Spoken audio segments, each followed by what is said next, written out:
brief. Good evening. Welcome to the Board of Selectmen for Monday, March 7, 2016. We're starting a little early. We have a legislative delegation here tonight, so we kicked off a little bit early. Mr. Clerk, would you lead us in the pledge, please? I pledge allegiance to the flag of the United States of America and to the republic for which it stands, one nation, under God, indivisible, with liberty and justice for all.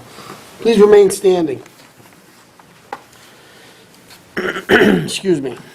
Please be advised that Massachusetts Governor Charlie Baker has ordered the United States flag and Commonwealth flag be lowered to half-staff at all state buildings from sunrise till sunset on Wednesday, March 2nd, in honor of Major Glenn G. Milken, Massachusetts Air National Guard of Wilbraham, Mass., who passed away on February 23rd.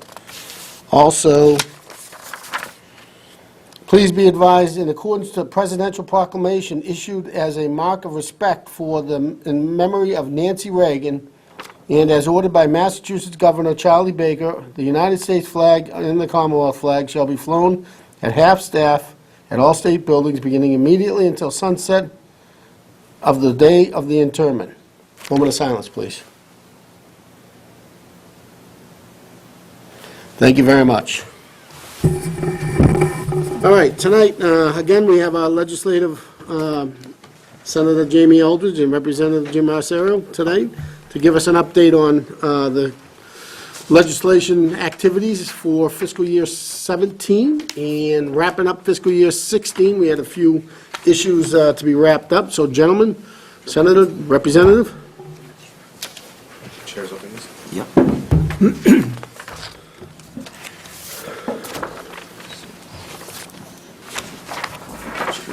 Good.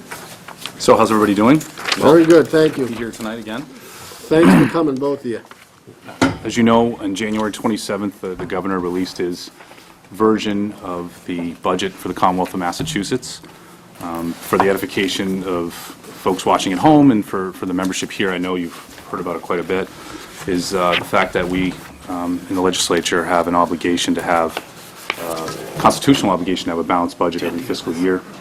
And doing so, the governor had released his version in January. The House looks to release its version April 13th. And right now, we're scheduling a meeting with the chairman of Ways and Means, Brian Dempsey, for priorities that towns will be looking for on top of local aid. I know that Chapter 70 and local aid is, very obviously very important to each and every community across the Commonwealth. In particular, the towns that I represent, Chelmsford, Littleton, and Westford. Currently, where the governor had put forward an increase of local aid about 4.3%. We're hopeful in the House budget when it's released, we'll at least do that. I anticipate at least 4.3% increase from last year, hopefully a little bit more. The revenues so far have been a little jumpy.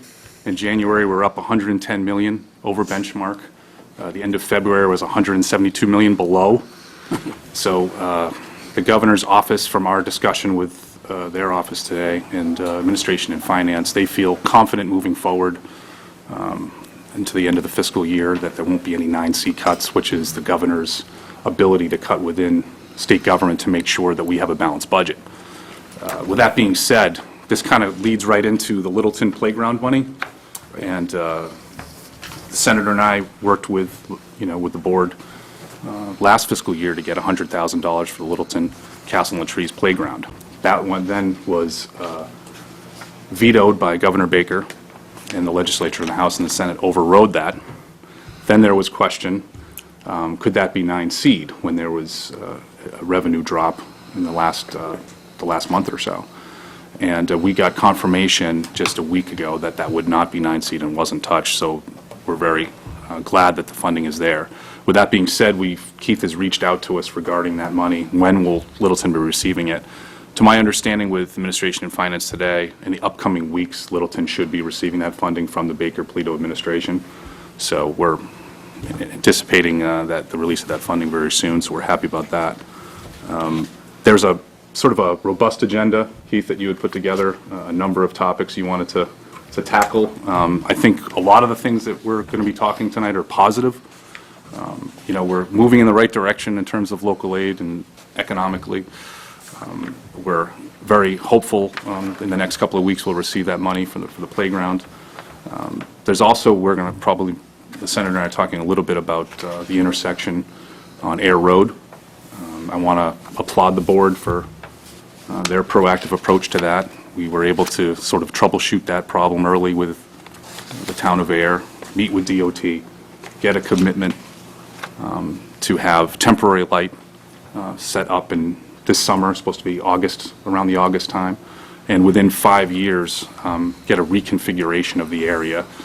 There was recent information, Keith, and help me out, I know that you, the administration had reached out to you too, DOT had, that the project is now eligible for federal funding, about $2.4 million. They made an correct? internal determination at Mass DOT of a 2.3 or 4. It's like 2.4. Figure. Yeah. 4 million, yeah. So we're very, we're very, obviously very, But that- we're optimistic yeah, within the it's next 2.4. 5 years. So that makes it, Jim, what that means is that federal money, they're eligible for the federal money. Doesn't mean that there's 2.4 I gotcha. million set aside for that.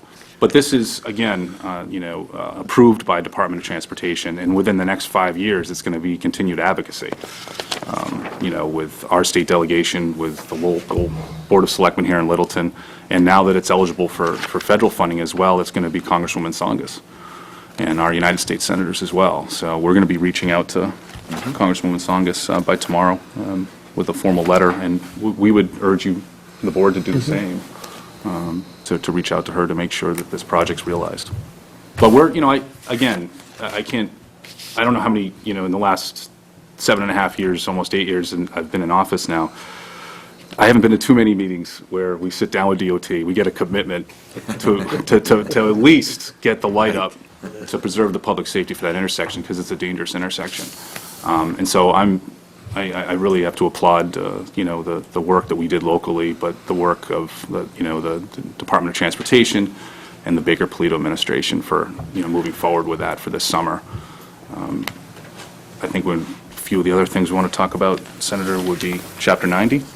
Yeah, absolutely. And I just wanted to note, the handout I gave you was just the budget priorities that I raised with Senate Ways and Means Chairwoman Karen Spilk. I met with her 2 weeks ago, so I've had my meetings. So those are the priorities, and happy to answer questions on that. And then to add to what Representative Arciero said, I know there's been a real push from cities and towns, including Littleton, for another round of the Chapter 90 money. And so actually, I think was it today or last week, the Transportation Committee released a bill that provides $200 million statewide for local roads and $50 million for repairs to local bridges, which was a big priority for communities to make sure the local, often smaller bridges get addressed. And so that's something that's been reported out of committee, and I would expect it would pass fairly soon, and that would mean, more money coming to Littleton. So we're pleased with that news. I noted another item that, speaking of transportation, that Keith had flagged that's been a concern for the board is the Littleton train station. And so there's been progress made on, the reverse commute, having an earlier commute arrive in Littleton, and then also out to Fitchburg, so that, people that maybe live closer to Boston but are now working out here because of the companies that are coming out here, that there will be a schedule that works with their work schedule. And the next push, and I don't know if this is needs to be a vote from the board, is to push for more parking, so to apply maybe for a Mass Works grant to purchase more land that would be turned into parking for the Littleton train station. So happy to talk about that tonight, because, a couple years back, we worked very closely with the board and the previous administration on getting about $2 million to help purchase the property to add about 100 parking spots, which was great, but clearly we need more, and happy to advocate for that now that things are settled with the train station. One thing I wanted to add, Senator, on the Chapter 90 funds is that Governor Baker had put forward a proposal of $200 million per year for 3 years, and certainly to bring up our road and bridges up to repair status. That is something MMA, I think, had a larger number for that. I think they were 300 million. They were looking for 300 million. 300 million. And there has been a lot of discussion in the Transportation Committee and the Ways and Means Committee to do something similar to what the governor is looking to do. That hasn't been released yet. What has been released is the 200 million. And to my understanding, April 1st will be the deadline that municipalities will hear the allocation for each city and town throughout the Commonwealth. So. And that's for 17, we're not going back to 16, right? And there's no subs at all for any Chapter 90 money or anything? To my understanding, this 200 million is for new road and bridge repair. Okay.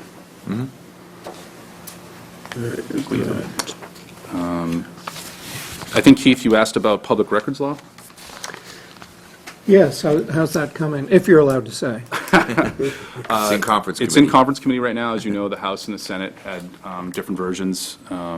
I know that you had noted in your email that MMA. We like your version. Was a little, The House okay. over the Senate. Elders, you want to talk a little bit about that, Senator? Yeah, I mean, I would just say that there's, I've certainly heard from constituents that say, not really, I haven't heard from Littleton constituents, but I've heard from constituents from other towns that had a frustration with getting information in a timely manner from town halls or, in many cases, state agencies, and also feel that in some instances, too much money is charged. So this is a reform to improve access. I know there's some concern from cities and towns that, there's a burden, and I think the balance is that, obviously all this information ultimately is public. Taxpayers are paying for it, and they want to have easy access to it. So I think what the House and Senate is trying to do is find that balance, and certainly whether through Keith or this board or town departments, if there's any specific examples you have of how the records law is not working, or in some cases the requesters are asking remarkable or burdensome requests from the town, please let us know, because we need those examples to better understand what's working, what's not working with the public records law. And we apologize to the board. We don't have both versions of the bill with us at the moment, but we'd be happy to furnish some of the differences at a later time and get that to Keith. And MMA has. Yeah, I know. MMA, as a matter of policy, the Mass Municipal Association has stated their preference for the House version over the Senate, and I couldn't go into the details of why, what went wrong over in the Okay.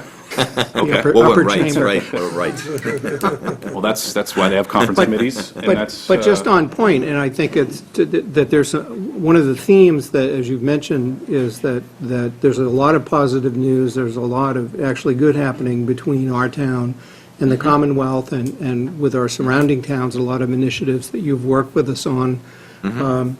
And just to sort of pull some of the pieces together, for example, under the Community Compact Program that we're a part of, that there happened to be a one-time grant opportunity just during the window of the month of February to apply for information technology grant, an IT grant of up to $400,000.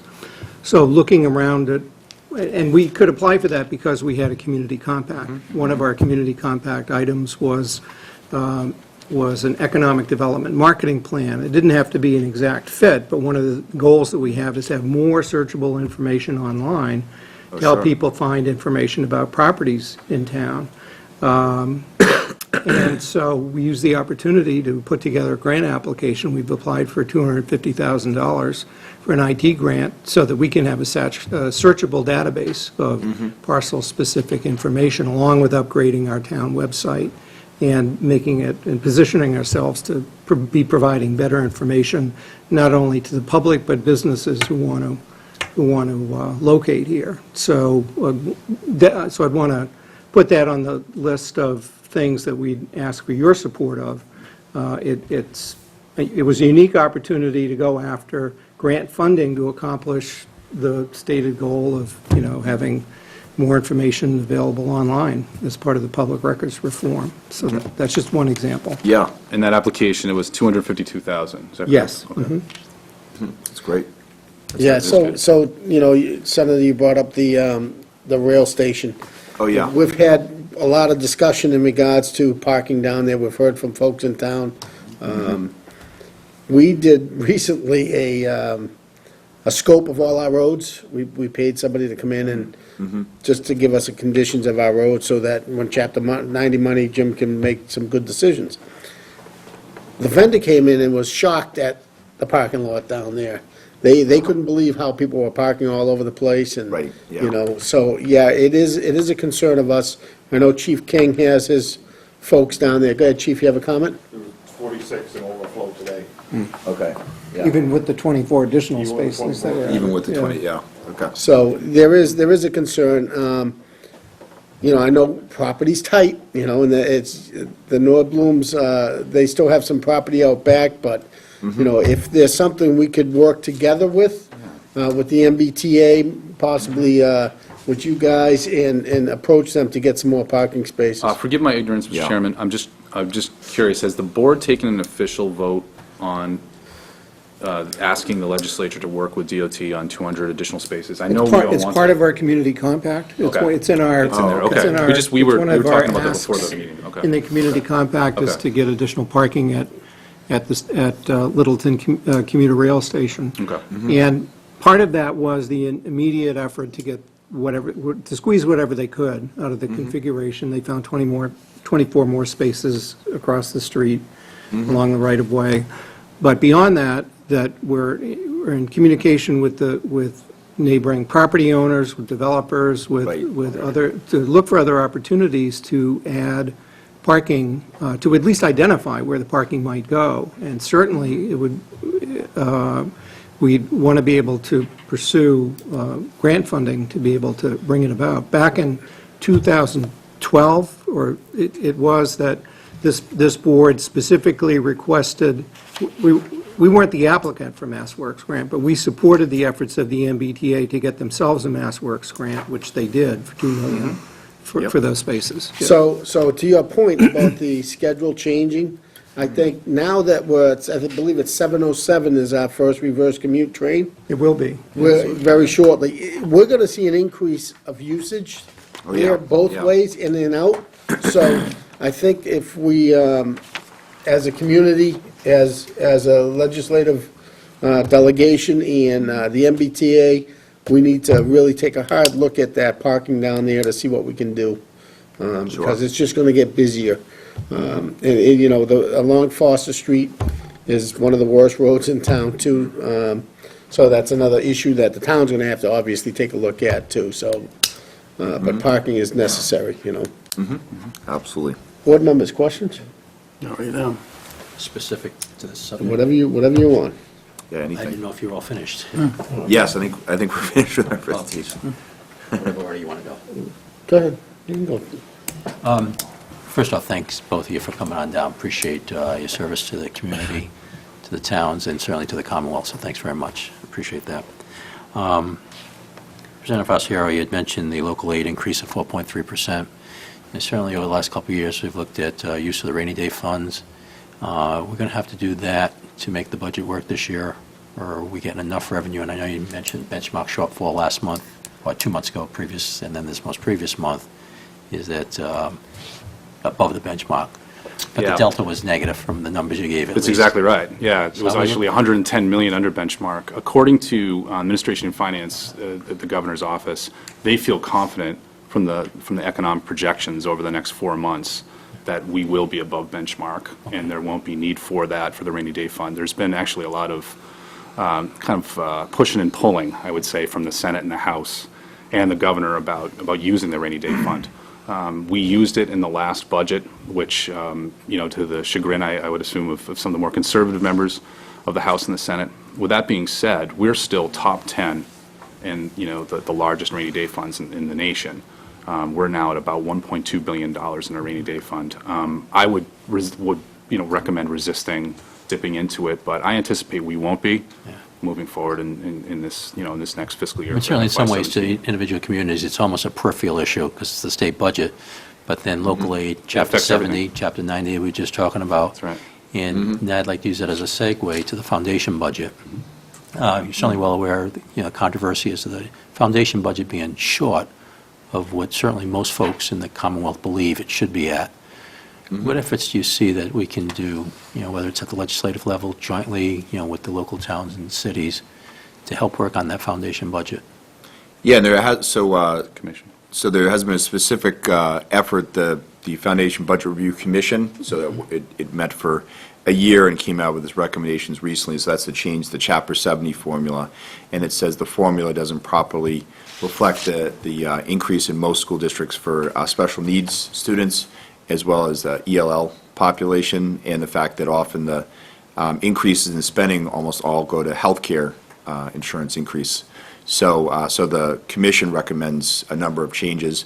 My guess is that those changes won't happen this session, but my hope is next session some can happen, and that will lead to an increase in Chapter 70 for every school district, including Littleton. And I think at the earliest January next year. Yeah, there has been Yeah, a few, next year's there has been, budget. I think Representative Rogers from Norwood had filed some of the findings of the review commission. I would say, though, Paul, that it's been more sort of to start a conversation than it has been something that's going to pass in law this year. And you bring up a good point, too, and that is the fact that 2/3 of our budget of the $40 billion are obligatory spending. Almost 45% is healthcare. So certainly when it comes down to that last 1/3, it's public safety, it's social services, it's local aid. It's certainly everything else that's not fixed through statute, through court case, or through healthcare. So therefore, when there are cuts and when budgets get dire and draconian cuts are made, you feel it on the local level.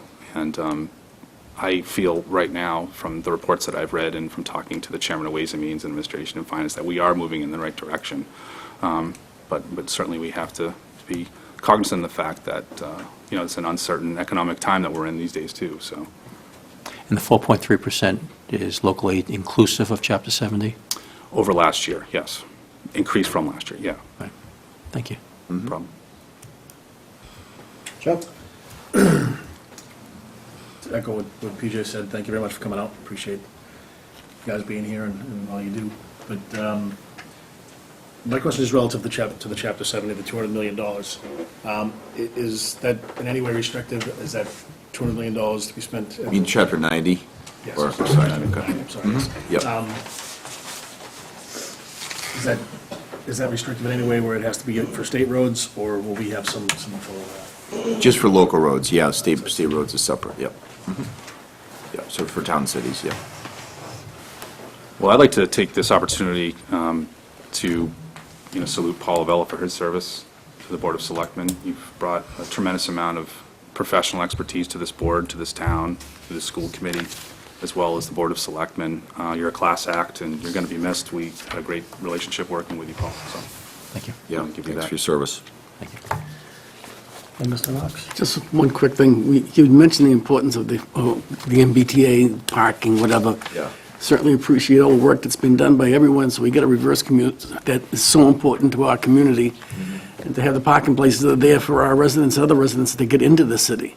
But with all of the problems or questions that are coming up with the MBTA administration and some of the problems they have in budget-wise, overtime and everything else, do you see that having an effect on our community in the future, or is the rail lines more solid than what they're talking about into the city?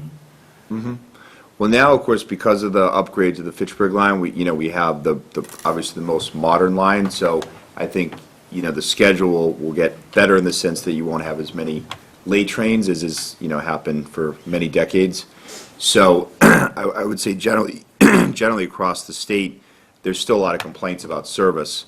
And so, trying to figure out how to fix that. I know that today the MBTA Fiscal Control Board voted to raise fare hikes about 9.3%. So I'm sure we'll be hearing from commuters that are not happy about that, especially if they feel like the service hasn't improved at all. So, and I don't support that increase, but it was voted on today. That only raised about $42 million, so it's really, won't address the structural deficits the MBTA has. So that'll be a longer-term effort to fix that. In the Fitchburg line, we're fortunate enough to receive about $200 million of federal and state, funding to do the double tracking in the last 5 years. Because of Keith and the Board of Selectmen's advocacy, working with the state, we're able to get a $2 million, brand new $2 million station. So there's a lot of great things that have happened in Littleton. And if you look, how many towns do you represent, Jamie? 14. 14. We can't say that, Littleton's is definitely tops in terms of a lot of funding that's come this way, and it's really a town on the move. Mr. Chairman, if I could, just on that point, and it's worthwhile that the $270-odd million on the capital improvements, we finally, in the last few years, and even in the last few months, have seen the needed service level improvements that makes it all worthwhile. It was just up until August of 2014, the earliest reverse commute from Boston to Littleton was 9:40. And then in August of 2014, it was an hour earlier, 8:37. Then in December, it became 7:33. The changes that the T has announced thus far only have some minor, in a couple of minutes here or there. But what they are going to add, we're now finding out, is a 7:07 first reverse commute of the day arriving in Littleton. And that has to do with, that's our benefit that we get, because that first run from North Station is going to go all the way to Fitchburg. Right, exactly. And when it Yeah. comes by, it's going to come by, still another half an hour earlier than we've seen. So that's great. I mean, that is a fantastic service level. Chief And keeps up at this rate, the train will be arriving tomorrow. Yeah, I was going to say, It's going to be a, It's there now. right, but- really to 6 a.m. But it's not, train, yeah. and it's not lost, it was not lost on us that when Secretary Pollock was redoing the schedule, and we heard this from her staff, she said the first thing you do, if you do nothing else, is add that earlier run for Littleton, to move Littleton from 8:40 down to 7:40. So they're listening to what we say. We had the pledge in writing. It's part of our community compact, so I really love that program. Yeah, yeah. But we've seen it come through with actual improvements. And so the sky's the limit, I hope, for us to be able to achieve what we need. It's all about transportation, it's about jobs, it's about economic development. And the administration and our legislators seem to all be on the same page. and the great about thing this. is, 7.5 years ago, I remember Senator Eldridge and I and members of the committee that were on the committee at the time, sitting down with IBM, and their number one agenda item was transportation. It was the reverse Yeah. commute. It was getting the people from the Boston Right. region area to this area. And, IBM's the largest employer in Littleton. It's over 2,000 employees. The Point's going to serve and service IBM as well and help with economic growth and attract, other business from across the nation, really across the world to have here at the hotels that are here. And that's why, we're the fastest growing high-tech region anywhere in the Commonwealth is right on 110 corridor. So it's something to be proud of. Which is why in our next thing, working with our neighbors, is to address the last mile, getting folks from the transportation hub to right. where they go to work. Yep. Juniper and Westford we're working with, IBM in Littleton. There are a lot of folks that are invested in there being, us making smart decisions about how to move people from where they live to where they work. So we're very excited about the work that the Crosstown Connect communities have been working. May I ask the board a question? Sure. When is the IMAX Theater opening in the Point? This month, in the fall. Is it? Yes. In the fall? They Okay. only open up twice a year, Okay.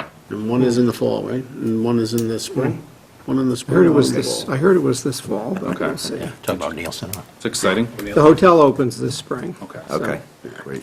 You can rest up for the movies. Again, gentlemen, we really appreciate you showing to up. be here. I know when you're busy schedule, especially around budget Oh, what time. about, before you go, liquor licenses, for devolving liquor licenses and the municipal modernization bill, or Yeah, and I filed that bill Yeah. separately Yeah. for years, so. Any idea how the municipal modernization, that long list of things the governor has, is what's going to, It was divided up Makes into sense. separate committees, which I'm not sure why that was done, but it was done. So I think a municipal modernization act will pass, by the end of the session. One so. form of it. Just to see how that piece looks. But I know Showing some good news this evening, so thanks for that. Sure. But what do you see in some of the challenges that we face as communities such as Littleton, and then certainly across the whole Commonwealth? And some suggestions that you may have on how we can approach some of those.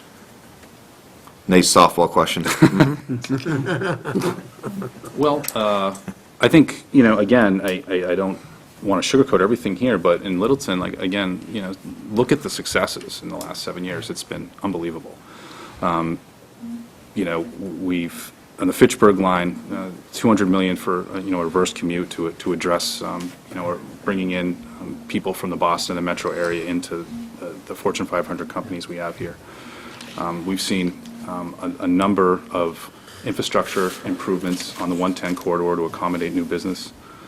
We've seen the expansion of a brand-new $2 million MBTA station, along with more parking, which we would like to see more. We've seen a $2.4 million mass jobs grant to improve the infrastructure and public safety features for the point to allow that construction to happen. Those are all very positive things. That's going to bring more revenue into Littleton. It's going to continue the economic growth. It's going to continue to broaden, I would say, the sort of higher education ecosystem, if you will, for IBM and for the other high-tech businesses that want to locate near here because of, look, it's IBM's largest software lab in North America is in Littleton. That is truly impressive, and that attracts a lot of other businesses as well. Some of the challenges will be to continue that momentum. I think to continue to bring top service to the MBTA station, to expand parking, to continue for local aid in forms of Chapter 70, to reform Chapter 70, to continue to make sure that people get the cities and towns get the funding they deserve. There's going to be a number of other challenges, balancing the budget, making sure that with that 1/3 of, as they say, debatable line items in the budget, make sure the communities get the funding they deserve in that as well. Senator, jump in anytime. You're doing great.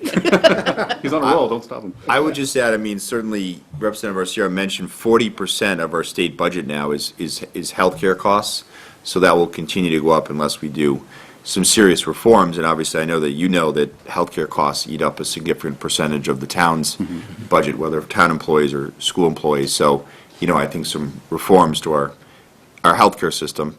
And then I think it was one of the items that Keith had flagged is there are more environmental regulations coming down on Massachusetts cities and towns, the stormwater permits. So on that note, I do have a bit of an update, is that a number of legislators, including Representative Arciero and I, have reached out to DEP to say that, the EPA regulations that were going to come out very soon, they're still too burdensome, and so the EPA has agreed to review the regulations with DEP over the next couple months. So, but that could, in the end, that will result in the town spending more money to reduce stormwater going into our rivers and streams. Yeah, that's certainly most useful. $300,000 is projected for the next 3 years here in Littleton, and that's at the bottom end. I'm certainly anticipating maybe a bit more than that. But Representative Arciero, you almost made it sound like the challenges we'll have too much money rolling in and how to spend it. I'm proud of, again, this district has exceeded expectations, and, when I was sworn in 2009, unemployment was almost 10%. And, this district... Minus one job. This district really bucked the trend, and a lot of that is just the great public and private partnerships we've had here, and how we've been able to, attract businesses here and make sure that we have the necessary infrastructure to attract them as well. What I'd ask you to consider, certainly the region is reasonably affluent. There's no two ways about that across the board. I mean, here in Littleton, we're about the top 12% in median household income in the state. So certainly that's nice. But the thing is, and I know you're aware of this, but I do want to emphasize it, there are folks that are not enjoying and participating in that luxury, if you will. They're just not there. And we need to be able to take care of folks. We talk somewhat easily and glibly about seniors on fixed incomes and the like, but some of those transportation issues that we're mentioning becomes important. So how do we provide that transportation? As we all know, at some point, people stop driving for various reasons. So that public transportation system, and Keith's mentioned certainly many initiatives, that's, it's not the be-all to end-all, it's not a panacea, but it's certainly important and helpful to folks. And then what you can do when it comes to local aid, obviously more local aid, the lesser amount of property taxes we have to concern ourselves with. And frankly, Littleton, given its economic prosperity, depends primarily on its property taxes. Certainly we welcome the state aid. Don't misunderstand me there, please. But as many of the towns, and if not all the towns you both represent, I think we fall into that ratio. So I'd ask that you keep that in consideration, please, as you go forward, and keep doing great things for the Commonwealth. Thank you, Paul. Great, thanks, Paul. Thanks for your service. Anything else, board members? Thank you for coming. Right, gentlemen. See you. Appreciate it. Absolutely. Jim, the Rondells, you want the RAF? You like that? Thank you. Thanks so much. See you later. Hello to Thank you. Sunday. Take care. St. Charles. Jamie, thank you. We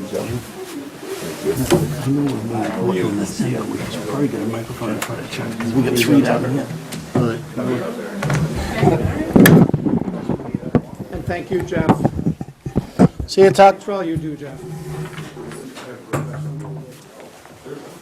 All right, so getting back to the agenda, at 7 o'clock, we're going to read mail.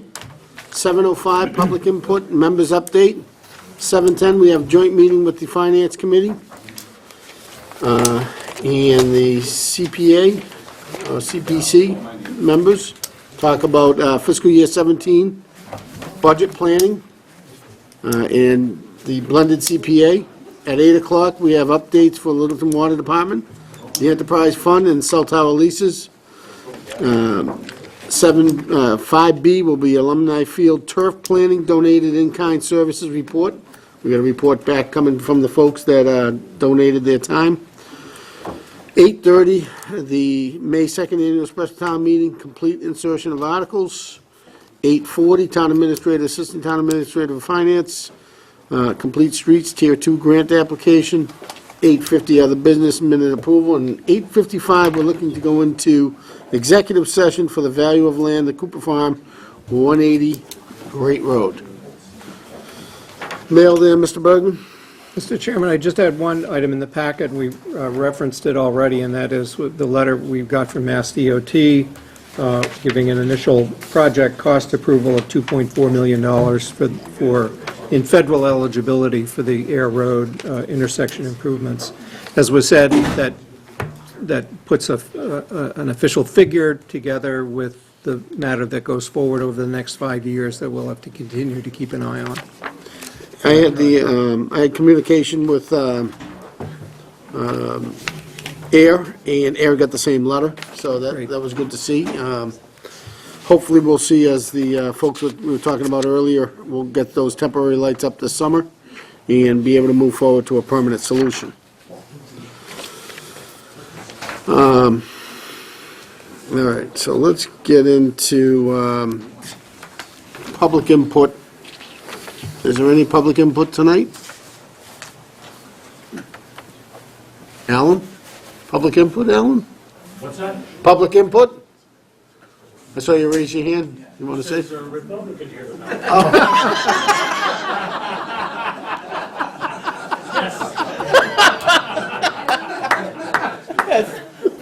It's beautiful. Maybe only one hand went up. I noticed that. Oh, my hand would have gone up. I didn't hear that way. Thank you, Alan. Members update. Mr. Knox, do you have any update for us? Oh, just one thing quickly. It was mentioned to me over the past week where someone was actually questioning our efforts and efforts of other people for the work that's going to be done on Mill Pond, and I just flabbergasted at that, because I think what is being done, it should have been done long ago. I think we use all our waterways as a public access that's great for the people. The comment was actually made that, is this being done because certain people own land on that pond? And I was just shocked at this, because we waited this long to get this done. It's like buying land. We have to keep our waterways clean and free so people can use it, so. It's being done because we're about to lose $2 million in federal grant money if we don't grab it now. It was just caught me by surprise, completely surprised. Other than that, that's it. All right. Mr. Ravello? Thank you. The master plan kickoff meeting with the consultant, RKG Associates, was this last Tuesday. All went very, very well. Earlier in that day, Tuesday afternoon, the consultant, along with various members of other boards, committees, and staff here in town, did a tour of the town. They're very happy about it. And frankly, it was a 3-hour tour. So if anybody remembers the tune. But it turned out much better than that particular 3-hour tour. They're still on the islands. Anyways, LCTV, and thanks to Kirby, filmed it all. And that's in the process of being edited right now, and there'll be some overspeak on it, also some dubbing and things like that, as far as emphasizing the points that are important to the town and to the officials that took this company around. But importantly, as that does air, if folks would look at it and say, well, you missed, and whatever it is we missed, bring it to our attention at the Master Plan Update Committee.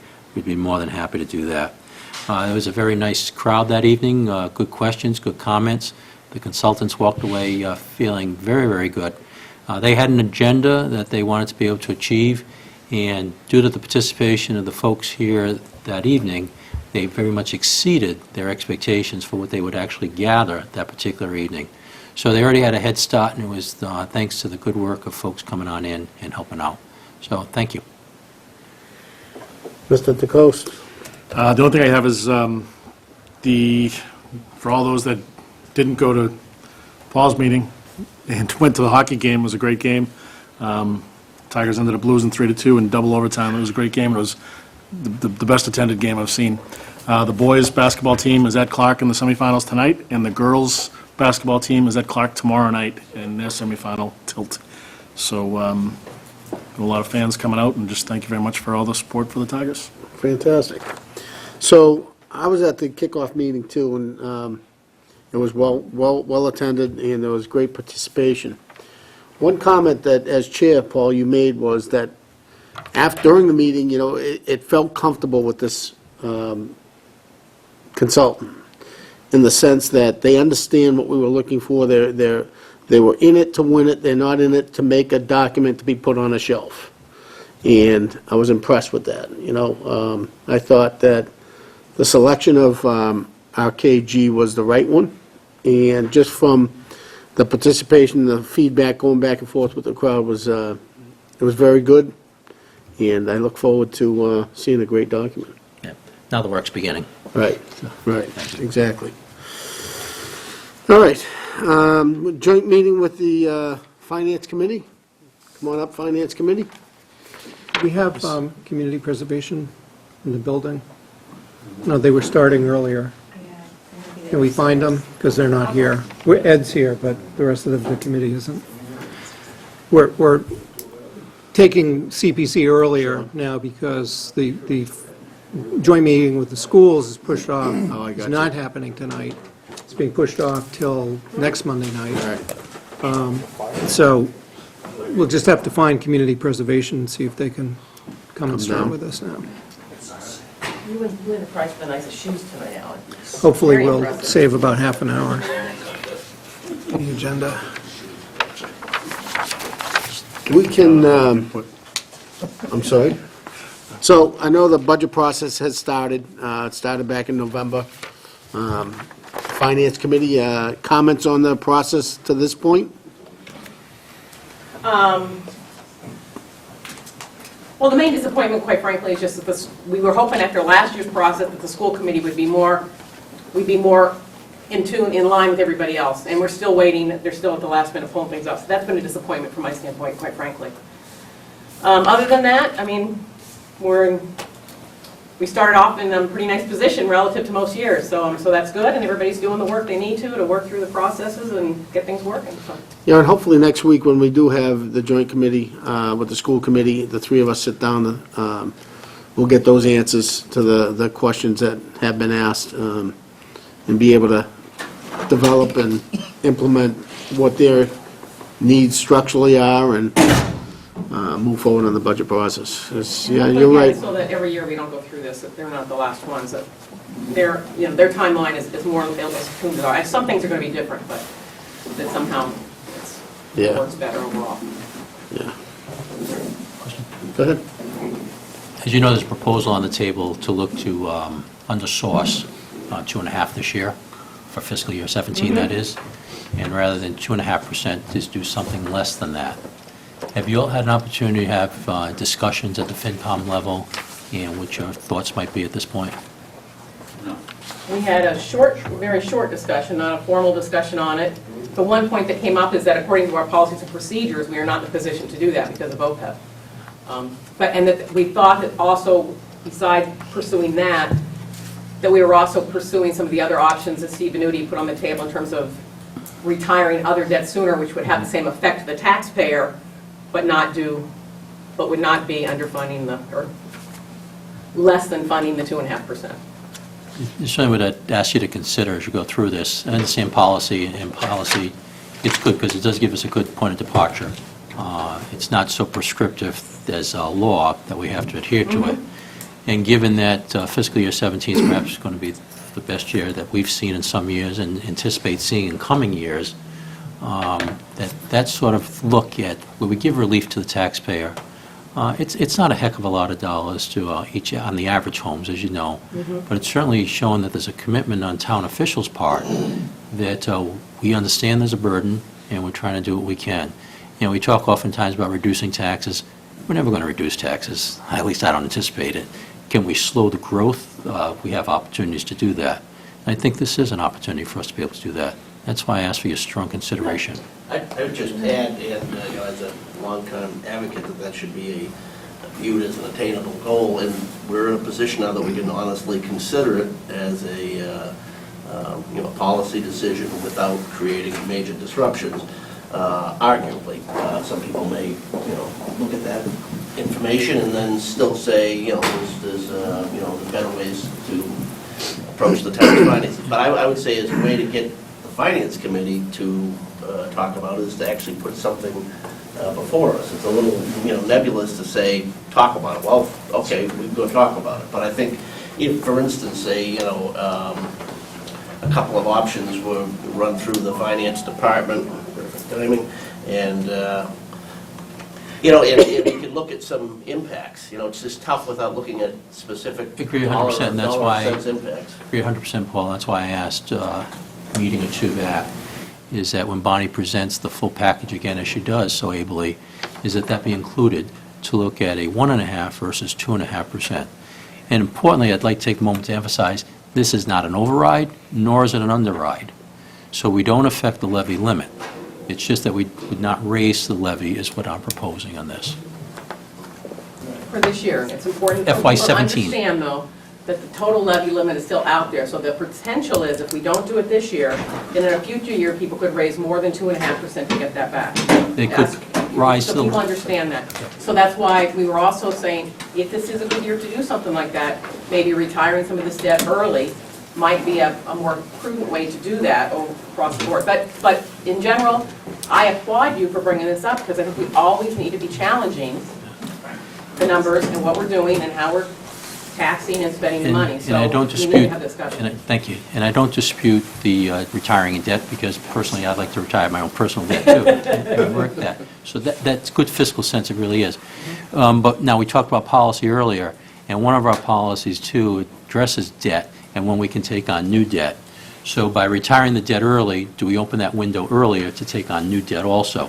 So that's a consideration. The CPC is here, and I certainly want to take their time on this, but thank you very much. I know. All right, thank you. CPC has now joined us. If you guys want to come up closer, that's fine. We're going to talk about the FY17 CPA with Finance Committee appropriations and your budget. So the first one is FY26 appropriation of the CPA, blended CPA fund for 425. Yeah, I just wanted to call Sure. to attention for the sake of the minutes that the CPC called to order about half an hour ago, and we have 6 members out of our 9 present to make a quorum. Thank you. Outstanding. Maybe just to start with the discussion of the current fiscal year Community Preservation Fund, the issue we wanted to raise is the so-called blended CPA funds, where last year, fiscal 2015, we successfully and fully implemented the blended CPA by taking the needed amount of local funds and appropriating them into the CPA fund so that we actually hit the maximum amount, which allowed us to realize the most state matching funds that we could from CPA. that 2 years ago, we had received $68,000 in matching funds from the state as a result of our 1% surcharge on the property tax. Without altering the surcharge, it's still 1%. We were able to get $267,000 in state matching funds a year later because we had adopted the blended CPA, so-called, had identified funds that we could pump into the fund, some mitigation funds from 15 Great Road and elsewhere, some cell tower funds that were earmarked for open space, some mitigation funds earmarked for housing, and other funds for historic resources, and we were able to pump them into the 4 CPA buckets, reach the target, which was $454,000 in additional funds last year. We have the same opportunity to do that this year, and it would require a town meeting vote. We haven't gotten together since a year ago when we adopted our policy, and successfully brought measures to the special town meeting last May. But since we have the opportunity to do the same again at the special town meeting this May, and again maximize maybe by a couple $100,000 the local the CPA match. So let's talk about, it's an additional 485 or 84? Yes. 484, 434. Why don't you get in, Bonnie, so you can let us, where's the 484, 434 coming from? Sure, the 484 represents the additional 2% that we could put Yep. in, to maximize the state match. And where that comes from is there is $78,606 available for appropriation out of the new Town Hill Cell Tower Fund, which was established for preservation of open space. And that restriction would need to go into the CPC, follow the CPC fund. So into the open, go into the open space bucket. open space bucket. Absolutely. Let me clear, go ahead. The remaining amount that we have available today is $267,248 from the 15 Great Road Mitigation account, which is coming from the non-easement and other lots in the Orchards subdivision. And can we talk about in the HCA where that was specifically going to? There is no, Yeah, There was not no earmarked. designations? Not earmarked. So, and how are we planning on, what bucket? that's open for. That's Okay. where we can Just have want to be the clear that no starting decision discussion. has been made yet in No, regards to where that's no. going to go. No decisions about buckets. So those two funds together equal $345,855 total. So if the town, if you wanted to maximize it, there would need to be a supplemental appropriation either from undesignated or some other funding source. The other thing that we talked about is it's spring and the houses are selling down in that particular area at this point. So the 15 Great Road Mitigation account might be at a higher balance at the time we go to town meeting. So we might be able to amend the appropriation amount at that point. And there was also the Reed Meadow subdivision where, while we have not had additional sales yet, that we are in line to see another $92,000 from the sale of 2 of those units, should that, at whatever point that happens. If it did happen between now and May, then those funds could be appropriated into the CPA fund. If not, then sort of the policy question might be, after we've identified all of the funds that might be put in from mitigation funds and the cell tower funds for open space, if there's a delta that's necessary to bring us to the maximum, do we just take free cash, for example, for that, so that you can get $200,000 in matching funds that you wouldn't otherwise see? So we don't have to, and the way that we're envisioning this article this year, we don't have to answer any of the questions now about what dollar amounts go in, but we do have to decide to put the article in that would give us the ability between now and May town meeting to come up with some spending plan of, maximize the observable monies that we have by then, might be more, and then make a policy decision of whether we want to then put more free cash to get us right up over to the top to maximize the money. All right, so what we'll do now is just, we'll open it to discussion for not only the CPC, but also finance. Keith, from what you just said, do we have to make the determinations of categories by March 18th? No. No, we'd have to make them by, hopefully before May 2nd. But, and I have to say, if we could pick an ideal date, it would be maybe around April 12th, because if we, whatever information we know by then, we can get out in the printed booklet that goes out to all the voters. But even then, if we just... We can always have a supplemental. We can still fix it, yeah. But it's a way to maximize the use of whatever money does come in. So, discussion, go ahead, Alan. Yeah, to Bonnie, what is the delta figure between what you've identified that you put in there and what the maximum number is? As of today, it's 138,578. I don't think we've seen, whatever numbers you're looking at, I don't think we've seen them. Okay. Yeah. So I don't, What should it? We'll get it to you tomorrow. We just got it on Friday. Yeah, so I guess the question for tonight will be, do we see the support out there from the CPC, the Finance Committee? Is this what we want to be able to do? Do we want to hit the max? Or is there other pressing issues out there for not to hit the max? And, the money that's there for mitigation funds, the cell tower, that's easy stuff, in my eyes anyways. We can decide what bucket the mitigation of 267, 248, cell tower, we know it goes to open space. So, board members, questions, discussion? Go ahead, Matt. I like your last statement there. I think it sort of resonated with me that since it seems that the majority, by far, of funds that are coming to us to make up a full 3% are from sources that are, as you mentioned, cell tower, mitigation funds, things that have to do with impacts on the land and the community that are, in some cases, permanent, having to do with development. And so I think that's very fitting in the sort of the spirit of Community Preservation Act, that the funding sources for the 1% that the state gives us matches sometimes comes from similar revenue streams having to do with development and fees garnered that way through the state.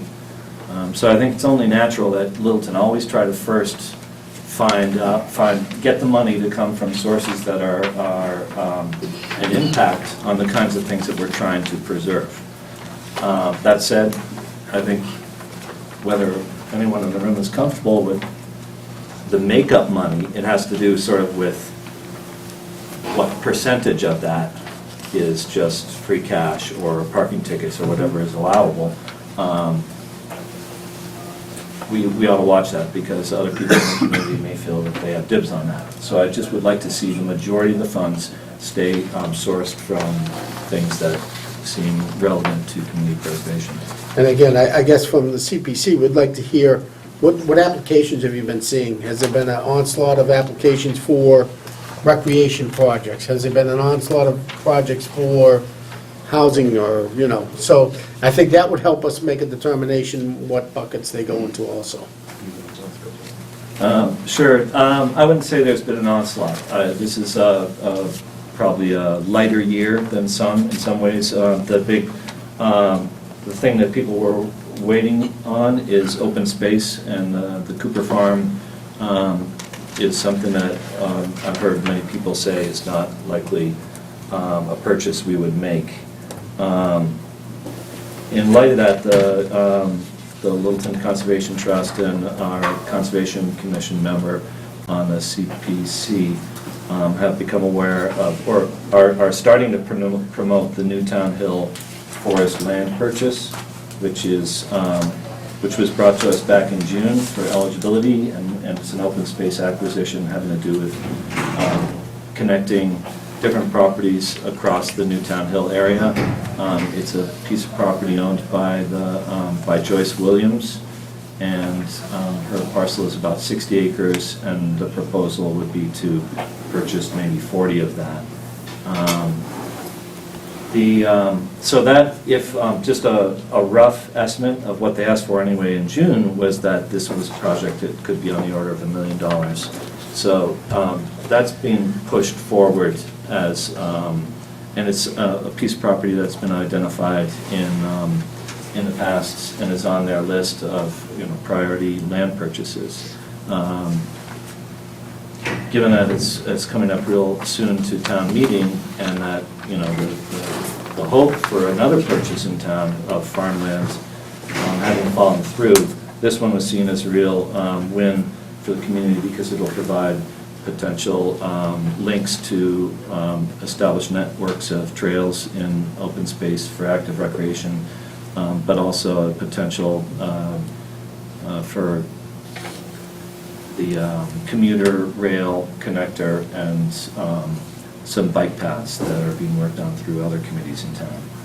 So I'm told that the landowner is very amenable to talking to the town about this, and so I don't know how to make it happen in town meeting this spring, but it's likely that we'll hear an application for funding for that. So if we could get that before the townspeople, that would be one of 6 projects in the spring.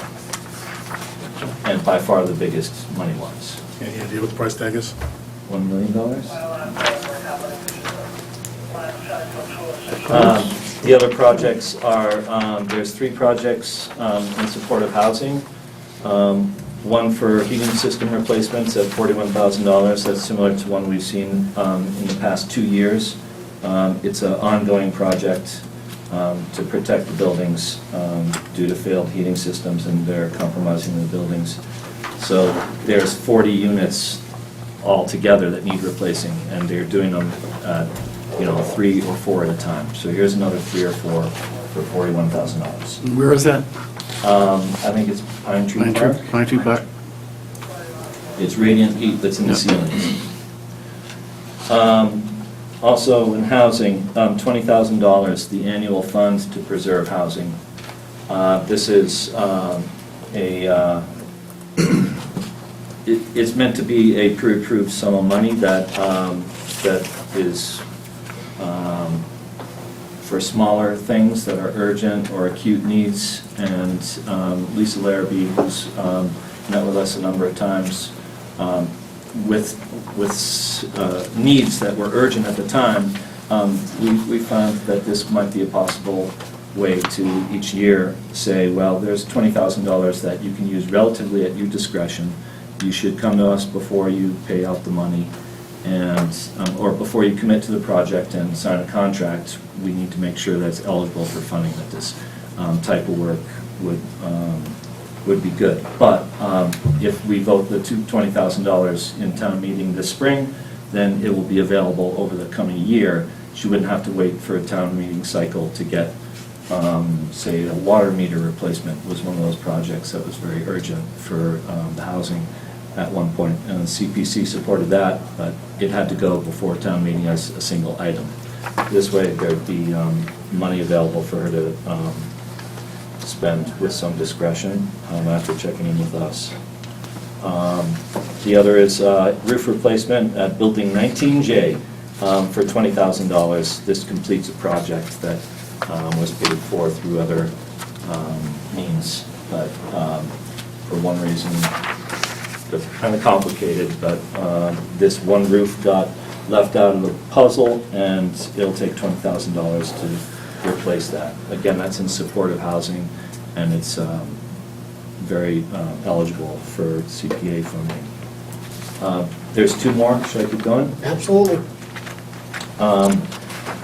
They're both historical categories. One is for $9,500, the old burying ground. There's a survey done back in 2000, I think, that identified some work to be done. We'd like to support the Littleton Historical Commission to update that plan and execute some of its recommendations. So there would be $9,500 spent on restoring monuments, whatever was at the top of the list. Can I ask a question about that? Sure, absolutely. Would that be a continued survey, or would you actually be making repairs that were recommended when the first? Well, it's lucky for us, it seems that the 2000 survey was very detailed and professionally done and is still very pertinent. So with minor changes to that plan, the majority of the $9,500 could go to actual work. Good. Then, so this contrasts that project. The survey of cultural resources would be largely just a survey for the town-wide to look at historical resources, properties, whatever would help create a better list of what is out there that's of historic significance. This project's $20,000, and that's the end of our list. I think 6 projects is what we're able to sort of. Questions? Any questions? No questions, but comment on the $138,000 to get the maximum, and then as town meeting approaches, as to the more accurate number.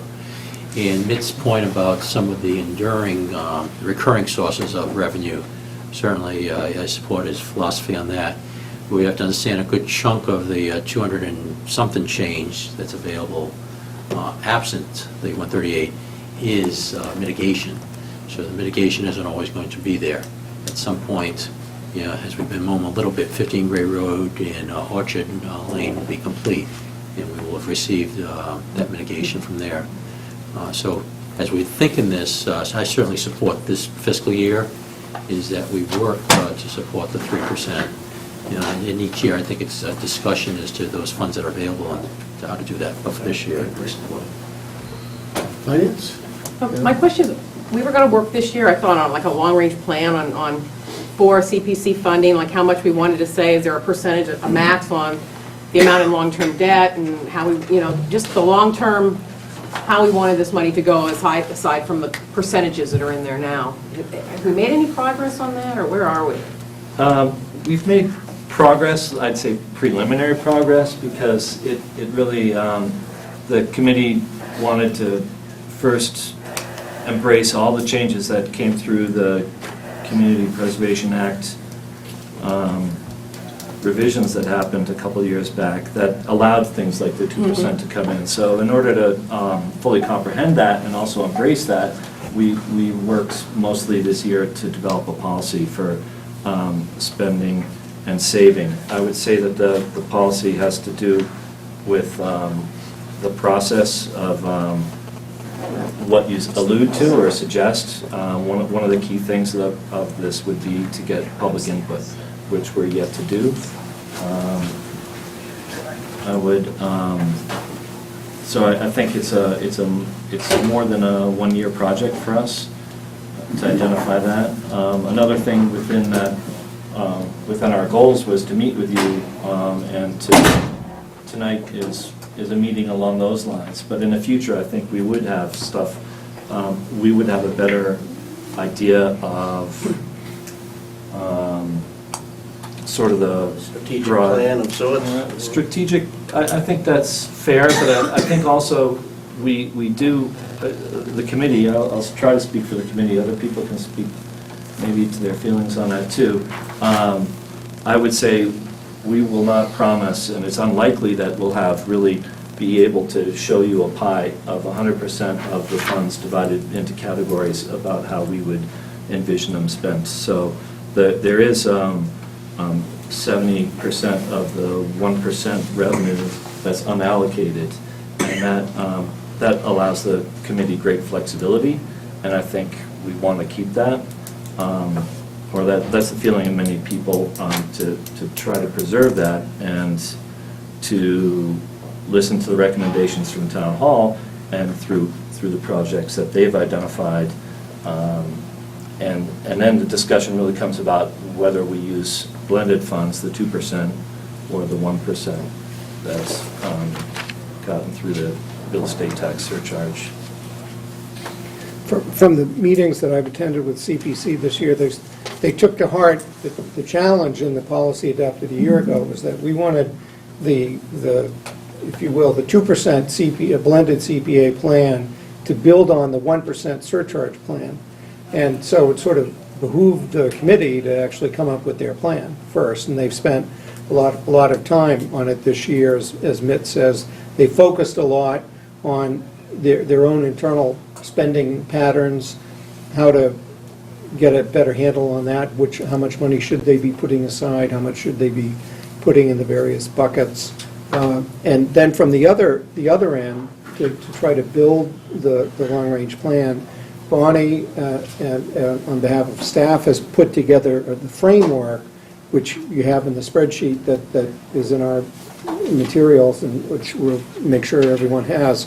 It's the template that we can then plug the numbers into for a 10-year plan.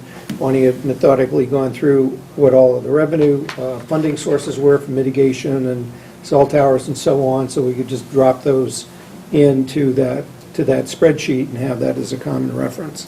So I think we're working towards the middle. We're coming up to the crunch time of, gee, the warrant's going to close. If we want to even preserve the ability to do what we did last year, we should at least put a placeholder, at least be in agreement that we should put a placeholder article in and work towards coming up with a plan of how much money can we put in. Maybe we can't find enough money to hit the 3% max this year, but we're certainly going to try. And the more time we give ourselves, the more likely we are to be able to do that. Any other comments? Yeah, I'm Bartlett Hardy. I'm on the Housing Authority Board and on the Reservation Committee. I brought the articles that Mitt just read about the roof and those three things. I did not bring forward a request for a set aside into a savings account, which there's a great deal of demand on the Housing Board for a savings account to set aside money now, the way we've talked about for open space, so that there would be a sum of money available in the future to buy a piece of land or to buy some units or to go in with open space on a piece of property and put housing on one corner of it, something like that. So the Housing Board has made it clear to me that there is a need for a savings account for housing. I mean, I think you have requested that we create savings or set-asides for future use, and I'm just getting out there that I want that too. Outstanding. Good idea. Any questions from the board? So tonight, essentially, as Keith mentioned, we're going to put two placeholders on for the CPC with no dollar amount attached to Article 5. The budget as read is 227,884. Is that correct, Matt? That's do we have, I didn't recognize some of the Yeah. things Mitt Yeah. was All reading. right, so It will not be that. we won't tie a number into that either. Any other comments from the Finance Committee? CPC, any other comments? I'd look for a motion. All right, go ahead. Only because now we've cast into doubt the 227 figure, We're not going- what might be the high end.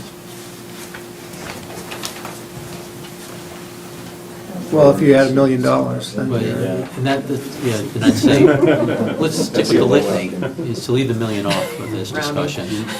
But the litany Mitt read, Housing asked for 81,000. just so we know, well, because Yeah, we don't the special town meeting 5, we know it's about 138 or less. Well, we're not going to, just for the double, we're not going to put anything in the motion. No, I understand that, but we've got Yeah, I got you. it scoped. Gotcha. Annual town meeting number 8, we don't have scoped. I was still thinking about Article 5, and I don't have an answer to that question, I'm sorry. Okay. But what about the other one? It's Article 8, because it seems we just cast into doubt the $227,000. And I just would like to know, I've got no problem Well, supporting that. that's It's what just, I'm- what's the upper limit that we might anticipate, absent the $1 million for the property? I don't know, the totals that I could come up with is just based on the recent things were brought to us. I've turned to Bonnie and asked to look at other things like our bonded debt and stuff like that. I just don't know what the totals are. do you have when are you finalizing your budget?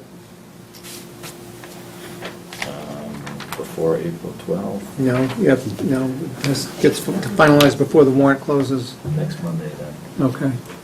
I'd ask this then, please, if it's okay. And next Monday's fine for me personally. Okay. Hold off on this? If we may. Yep.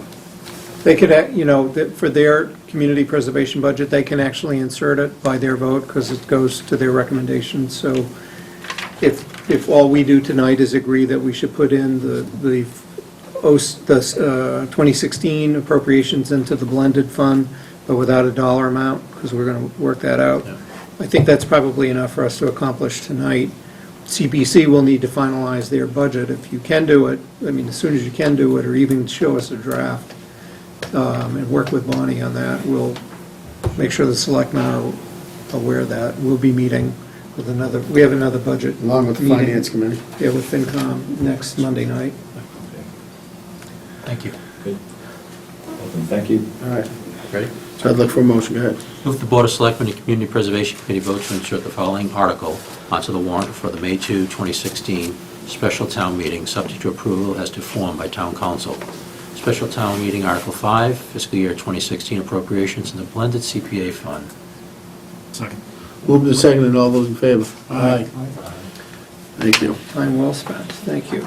Thanks very much. Well, look, looks like we'll probably have a meeting next week also, so if you want to schedule up with Keith as to when you'll fit in Come on that down. meeting, come on down. Well, yeah, that's the problem. Some of them have library site selection committee next, which is currently at 7 o'clock next Monday night. I suggested to Melissa Ebert that she might want to get that pushed back to a later time that night, 7:30. Okay. But that still means we'll be out by 7:30. So get us a number by 7:20. Okay. Any number will do. Yeah, 7:25. Thanks. All right, thank you. If, Thank you. Preservation would move to adjourn our meeting. Is there a motion? I'll make a motion to adjourn the community preservation meeting. Second. All in favor, say aye. Did you do it already? We did. Thank you. Thank you. Thank you. Thanks. Thanks, folks. Thank you. All right, moving on. We don't have a school committee meeting tonight, so we're going to do that, take that up on Monday. Scott's here. Scott Edwards. Scott Edwards is here. Scott Edwards is here. Come on up, Scott. We're going to talk about Littleton Water Department annual town meeting, fiscal year 27 enterprise fund operating budget, and annual town meeting 16 cell tower leases. Hi, Scott. How are you? Very good. Yourself? How's your operating budget looking? Great.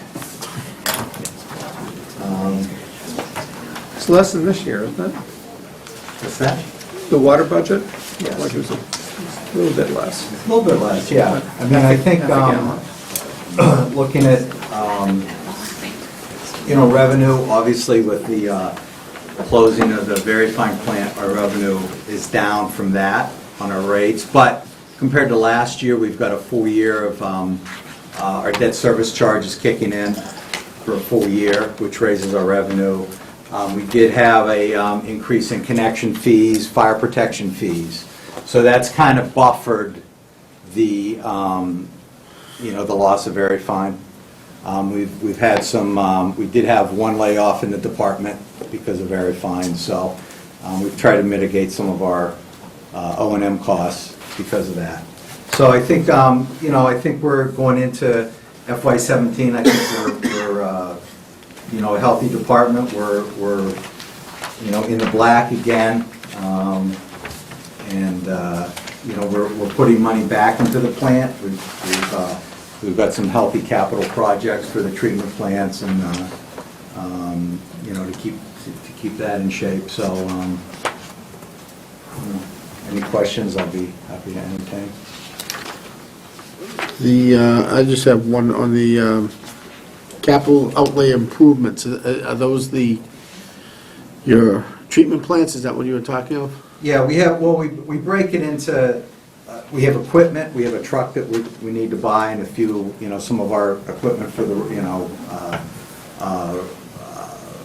rolling equipment, but then we break it, treatment plant. Most of our capital improvements are going into the spec pond treatment plant, which is now 12 years old, so, some of that, the pumps and some of the filters and things like that. This fiscal year, we just had a $150,000 improvement there. We had to replace a whole bank of filters, so it's just, these are maintenance items that we have to keep, putting into the plant, and improving the plant, improving output of the plant, improving water quality, things like that. So that's where that money's going. I would say, looking at, and I'm going to present the 5-year plan when I meet with the FinCom in a few weeks. Looking forward, I think we've got to start looking at money, putting money into the distribution system, into the pipes underground. It's something that we really need to start looking at to do improvements. But I think, our where our rates are, I think we're collecting enough money to start putting money away. So our real goal right now is to not borrow any more money for some of these improvements. We've got quite a bit of debt right now because of the 2 treatment plants, and I think we're trying to, in the next 4 to 5 years, not borrow any money and put money back into the system. I just reiterate that this is the first year that we've really seen the reserves kind of come back for the Water Enterprise Fund with the changes that you've made. It's always been kind of razor close with, what you spend in that other available fund line, the second line down, you see 200,000. That's typically where they spend out of their free cash. The Water Enterprise has its own free cash. Usually generates 100 and you spend 100. And last year, there was 549,000 certified in available funds and 200's being used, with the rest to be used for future projects. So the health of the fund is much improved. Members, questions? Yes, please.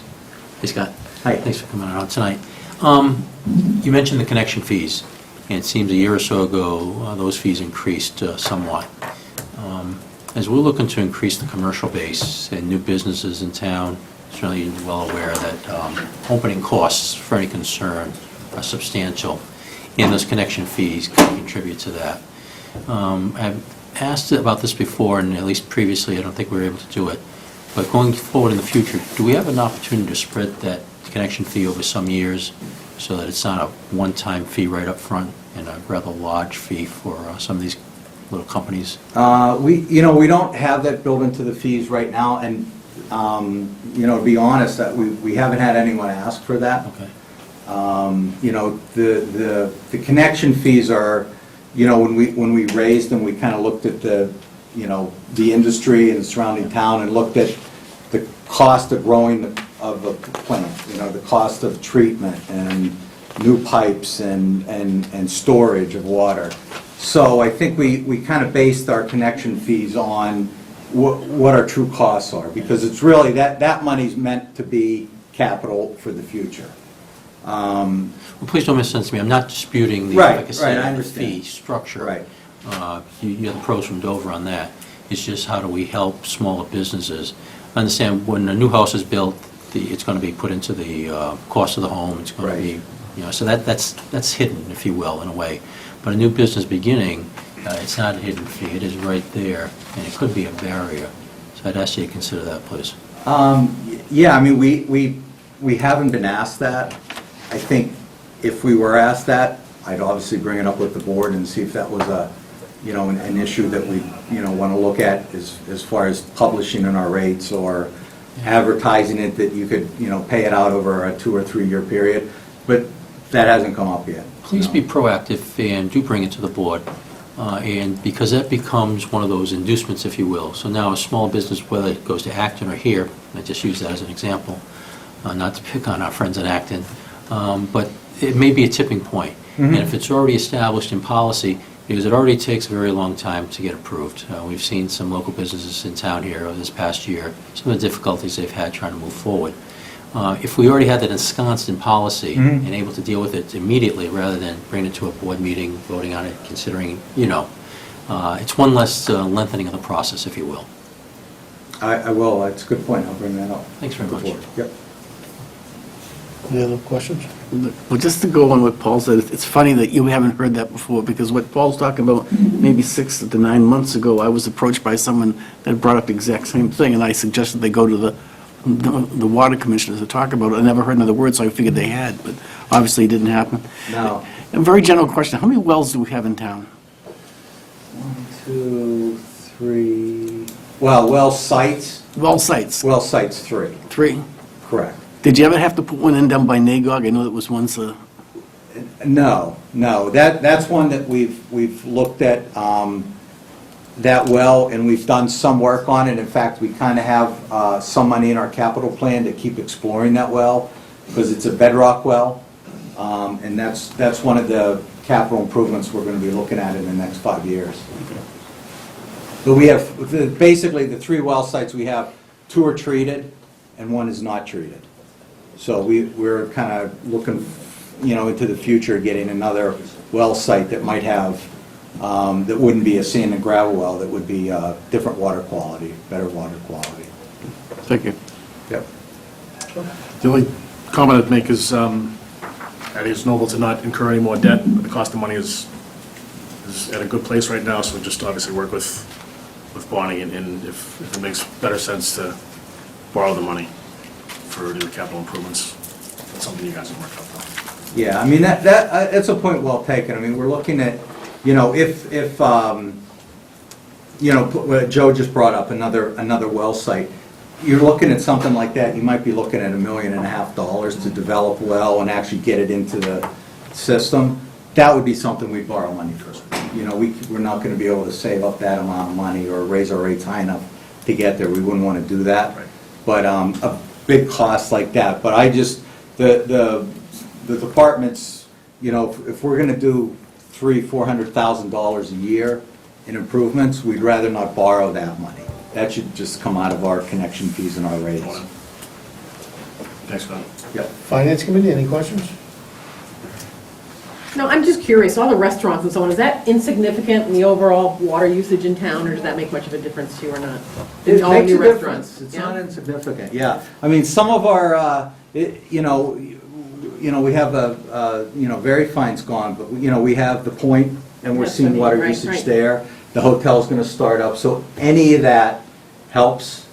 This year, we really didn't have a water restriction on irrigation. That helps, So, we sold more, we're selling more water this year than we had previously, and any of those small businesses, restaurants, we were surprised how much water Starbucks uses, so any of that stuff definitely helps. So we should do a flyer campaign at the hotel, tell them to take nice long showers. Keep your faucets on, Enjoy your shower. Don't hang your towel up, put it on the floor. Yeah, we've got plenty of water. Let's wash those To turn in towels. our green community badge. Any other comments? Board members? So tonight we'll have a motion for 2 articles. Look for a motion. And the second article we need to talk about is the cell tower. Cell tower, good point. Because that's a new thing we haven't discussed here before. Tom's been working with us on that. So you want Tom to give us an update? Why don't we let Tom give an update, and then you can jump in. How's that That sound? sounds good, yeah. Mr. Harrington? Good afternoon, good evening. So, I believe it's Article 16. So what we have is there's 6 properties that the water department controls. 5 properties that the water department controls with towers on them and those, or water tanks, and with various sites for cell towers. So what we've discovered is that there were a few leases that were extended without town meeting approval. So to take a step back, when we first started this in the late 90s, we would bring each tower and each position of the tower to town meeting for approval. And that was, it was it worked then because many of the towers that were constructed late 90s, early 2000s were individually owned. So that cell companies were out there, they had agents and everything. They're out there combing the landscape for positions on towers. So we put out an RFP and we'd get responses from 3, 4, 5 carriers, do our lease, and we could move on. Things have changed over time, so we've got two things. One is we need to correct and authorize the current leases, so that's one. However, the landscape has changed now, and almost all towers are owned by one of two companies. So I don't know that we've seen it here, but we're absolutely seeing it in other towns where you put out RFPs and you just don't get responses because the cell companies are not out there looking for the individual tower company. They're either going to American Tower or Crown. Correct. So they just go to those two and say, we need a site in Littleton, and one of those two companies owns the tower and provides it. So the idea behind this article is twofold. One, get ourselves back on the proper legal standing with the right approvals. But two, to authorize going forward the water department we're giving them kind of a 30-year range to lease up all the spots. And so this is going to allow the water department to go to one of the tower companies and see if we can get a better deal from the tower company, and we think we can. So the idea being, they'll take over the tower, they'll lease out all the various locations, and we'll get a kickback for each lease they do.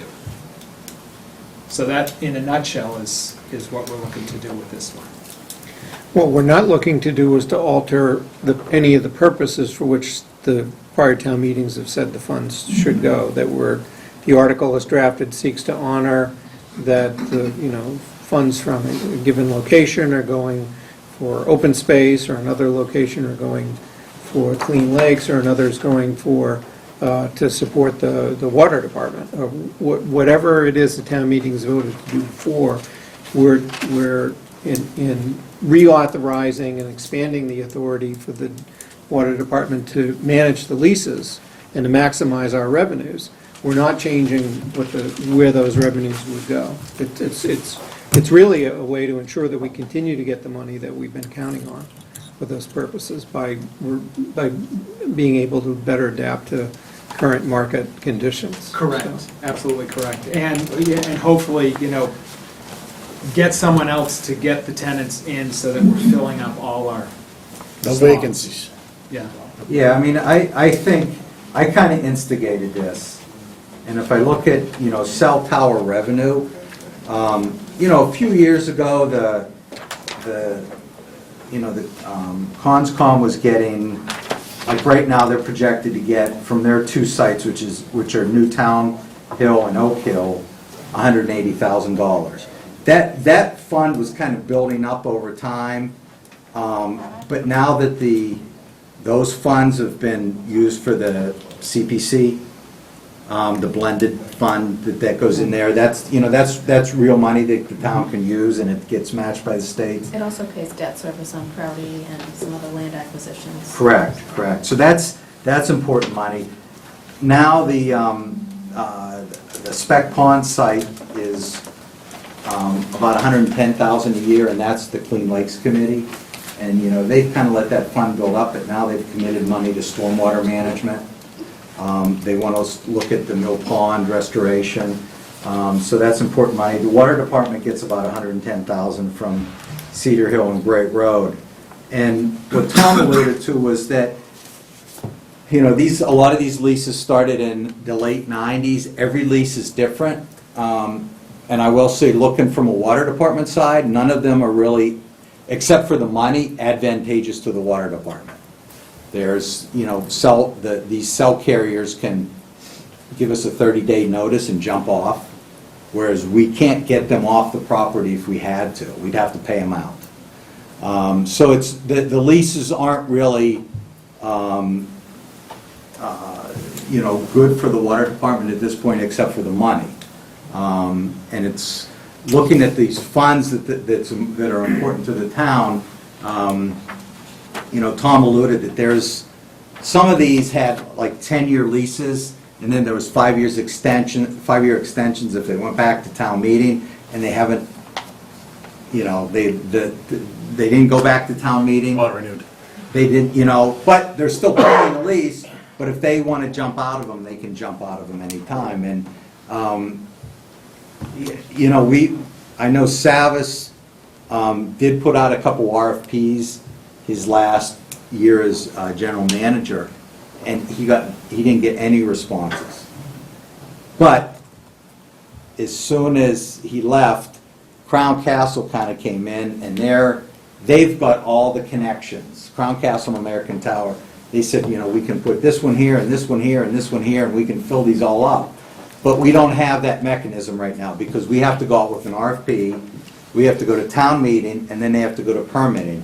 And that's, a lot of times a 12 to 18-month time period, and none of the carriers want to wait that long.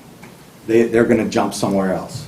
So I approached Tom and I approached Keith and said, there's got to be a better way to do this. This isn't our business. This isn't, we're not in this business. And I think if the water department has this special act to site these, towers and cell carriers on our land, I think it would be advantageous, especially where this money is so important to the town right now, to try to simplify the process and maximize our revenue. And I think this article would do that. It gives us a lot of flexibility.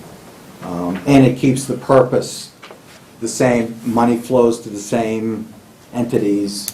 It doesn't really change that at all. Tom, have you seen this, these changes run into any hiccups in the AG's office or anything like that? Questions? Go ahead. So American Tower and Crown Castle typically will they'll buy the leases for 15 years, 30 years of perpetuity. And they'll give a one-time, they'll lay out the purchase price up front. Is that what we're proposing here? Well, no, typically what we've seen from both of the companies is that they will come in and, what's interesting is they're kind of controlling the towers now.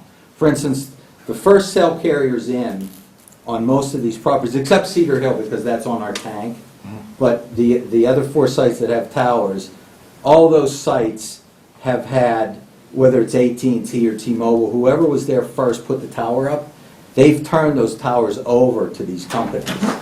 And then the companies, they lease all the space. They maximize the location. Right. So what they propose to do is they come in, and if there's existing leases, they'll take over the lease and give you a certain amount of money for those leases.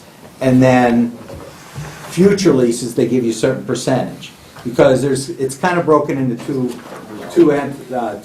separate leases. There's a tower lease and a ground lease. And what the water department gets for the town is the ground lease. We get that portion of the lease. So that's typically, so they'd come into, let's say, Oak Hill, and they'd give us, they'll look at the existing leases, and they might say, if we say, 20-year deal, they'll give us $500,000 to take those leases over. They monetize the lease. Then any future leases, we get a certain amount. So as they fill the tower up, the town would get a portion of that lease. I've talked extensively to both of those companies, and they have a nationwide network. They're always looking for, to move people, to move carriers in. Littleton is a very advantageous area, obviously, because I get a call once every 2 weeks from these people looking to do this sort of thing. And we're kind of handcuffed right now, and I think this article would kind of take those handcuffs off and let us kind of be able to write some leases and guarantee some revenue in the future. Maximize revenue. Maximize and guarantee, yeah. Yeah, sure. Yeah. Yeah, I mean, I think it's important to just, and this is on you, Tom, not sign anything to perpetuity. You know, basically monetizing the lease, and we do it over about, say, 30 years is probably the maximum that would do it. And we've got some resources, and right on your commission. Adam Gossick's very knowledgeable in this area, and I'm sure you've tapped him already. But make sure that we have the stipulation that for co-location, any additional co-locations, we do get a percentage of. I mean, the escalators that are on here right now are decent escalators, so whether you guys did it or whoever did it, they're good escalators. I think it makes sense. Take it off your plate. PJ? I concur. You use the word flexibility, and indeed it does, but it also puts rigor and discipline into this process. As council has said, maybe perhaps we relapse on that a little bit. As these leases, as you said, are auto-renewed. Mr. Knox, any questions? Nope, all set. Finance, any questions? All right. Any other comments, Scott? No. Tom? No, sir. All right, look for a motion. Move that the Board of Selectmen, pardon me. Yeah, see what happens when I cut and paste from home. So strike the reference to the Community Preservation Committee in that motion. So it's move that the Board of Selectmen vote to insert the following articles onto the warrant for May 2, 2016 annual town meeting, subject to approval as to form by town council. Annual town meeting 5, fiscal year 2017 Water Enterprise Fund operating budget. Annual town meeting 16, cell tower leases. Second. Moving to second, and all those in favor? Aye. Thank you. Very good. All All right. So, you want to go back to this? Well, we're not school committee here. I mean, do you want to talk about You said the, only schools, but I don't know, your call. But the fire station's on there too. The fire station's oh, on yeah, there. all right. So, Yeah, the motion, yeah. We'll jump Motion's on back. Article 6. That I had sent out, you were supposed to have, I transplanted those motions to Article 6, but it didn't make it all its way into your Okay. packet, so So we'll leave out the, so we can get, so after you do 5B, if you want to, you could come back and get that up. you could deal with fire station. Are the turf update folks here? In the back. Oh, Yep, there you are. he's I here. didn't see you earlier, Sean. So the Board of Selectmen back, early fall, I believe it was, authorized Mr. Reardon to give some services in kind in regards to Alumni Field. He has graciously put some work to paper and has some conceptual drawings for us for Alumni Field. Sean, why don't you give us a little update as to your process and thought and Yeah, where you sure. came? Sure. So first of all, thank you guys. Great being here. I first got involved with this really out of selfish reasons. My kids play lacrosse, my kids play flag football. Predominantly their time is spent on the middle school fields and the lacrosse fields at the high school. And for years, I've always fretted about the condition of them, and it's just gotten worse and worse every year. So, like you mentioned, a few months ago, we were here with a big contingent of folks expressing our concern, and it's pretty much universal that we've got issues at Alumni Field and at the two fields I just mentioned. The challenge is there wasn't a whole lot of clarity on direction, a lot of information, a lot of different dialogues going. So, my skill set as an engineer who's designed fields like this before, I figured I could give a little guidance, give a little clarity to the discussion, sort of give something for people to talk about, so that you can start narrowing these fields of discussion. So what that was a concept design. It was basically take a look at the needs of the town, work with the different constituent groups like the school committee, the Board of Selectmen, the Parks and Rec Department, the different athletic facility, the AD's office, and the different athletic programs around, and try to build consensus around kind of what fits the bill. And we feel that what we've put forward is this concept design that addresses all the issues and also goes a little bit beyond addressing the critical issues and kind of puts a vision forward for what the space could be. So, it really was intended to solve some critical problems. First, the field conditions, as well as the conditions of the bleachers that are pretty much at the end of their useful life. They're still serviceable, but we really got to start making plans for dealing with those. But it also addresses some of the amenities that you see at other facilities. And if we're going to upgrade this area, particularly if you're considering a synthetic turf field, the life around it is going to change drastically. You know, this field gets very little use right now, out of necessity. If it were to go to a synthetic turf field, the activity around it will probably more than quadruple. You'll see a total change in how this area gets used, which brings some different questions to play, which is, you know, do you need concessions? Do you need bathrooms? Is the parking and circulation satisfactory for this kind of aggressive use? So what the concept plan did is also address some of those issues. So I don't know if I was going to bring a tripod, but let me just walk through some of the components. So it proposes to maintain the current location of the field, because right now you've got a lot of infrastructure, a lot of investment around that field. Doesn't really make a whole lot of sense to change it. So the field stays in its current location. Do you guys want to? I can put it on a delay, Okay. I just have to figure out how to shut the I sound don't off. know if I so could it stay doesn't- up here. Sure. There you go. All right, now better. So this is the existing location of Alumni Field. Let me see, I've got a board here.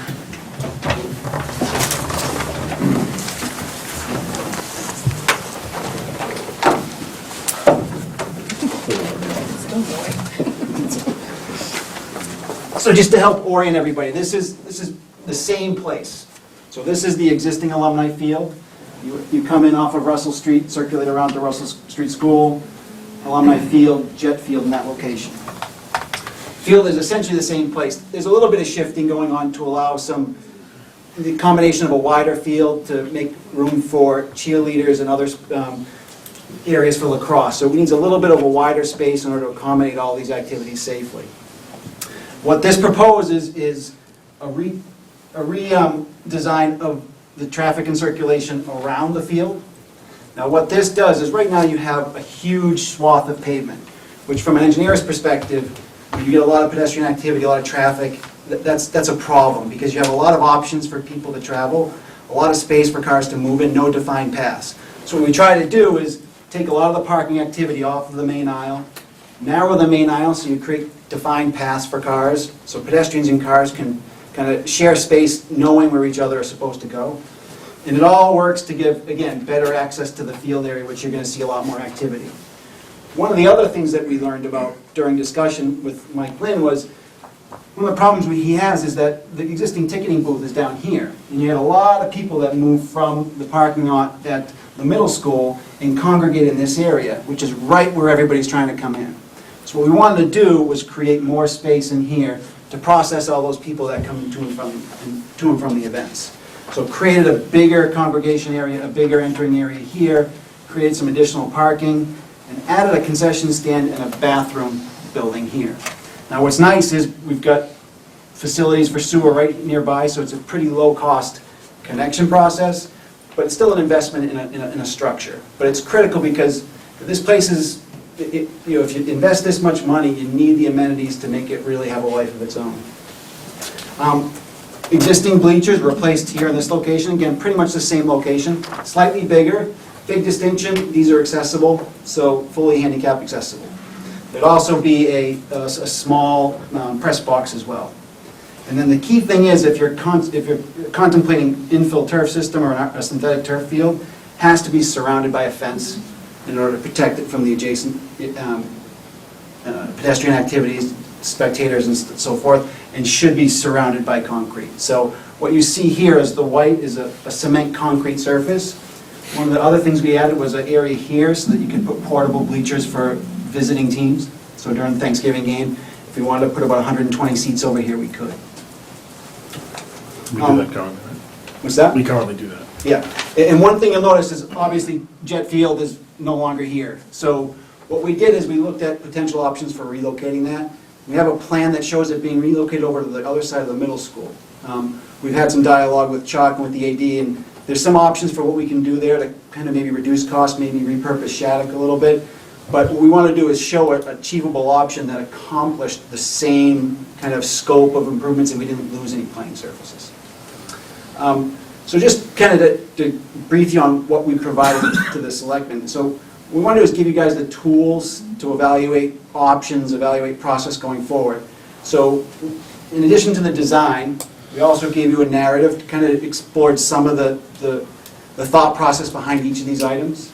Gave you a conceptual budget, broken down in 2 phases. First phase being the minimum you really need to do to achieve the objectives we set out, which is create some playable surfaces. But the idea being is the core would get completed, and maybe some of the exterior options could be added in later or phased in if budgets allow. The other thing we did is laid out a timeline for how this could be constructed, taking advantage of some key points in the bidding season. So in this business, bidding in the late fall is ideal because you have a lot of stress in the business where they're coming off of their work products at the end of the summer season. Going into the fall, they're looking for their work the next year. If you can possibly be in a position to start work immediately after Thanksgiving Day game, then what you allow them to do is you allow them to start work in the late fall, get a jump start on the work next year, and then the guys that are typically finishing work, the people that sow the turf, people that prep the turf, they're usually all in a rush at the end of the summer. What you do is you allow them to push those guys earlier in the summer, and you really help cycle that work for them, and you really get the benefit of a good price. So we recommend trying to get this ready to bid late fall so that they can start work at the end of the fall. And then the last thing we did was we gave you a line item in the budget that rolled in some premiums if you wanted to upgrade fence, if you wanted to upgrade from bituminous curb to granite curb, kind of gave you some pricing to help you, again, guide the discussion. So from our standpoint, this helps push it along. This isn't necessarily the answer. This is a vision that achieves what the objectives stated were, but also allows a little bit more clarity going to the next stage where you start designing details and you start figuring out, okay, what's in the scope, what's out of the scope, what can we afford, what can't we afford, what do we want to put in, what don't we want to put in. And as you stated earlier, you reached out to baseball, you reached out to youth football and all those other recreational groups out. Yeah, so the people I worked with were the group of folks that helped, Mike Fontanello from the school committee, Kelly Clenchy from the school department, Mike Lynn from the AD's office. I'm part of the board for Littleton Youth Lacrosse. Mike and Kevin Hunt from Park and Rec.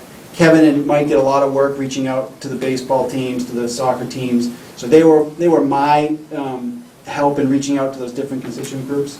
And with that core group of people, really we were able to work through all the different agendas and all the different needs. Outstanding. Board members' questions? Good.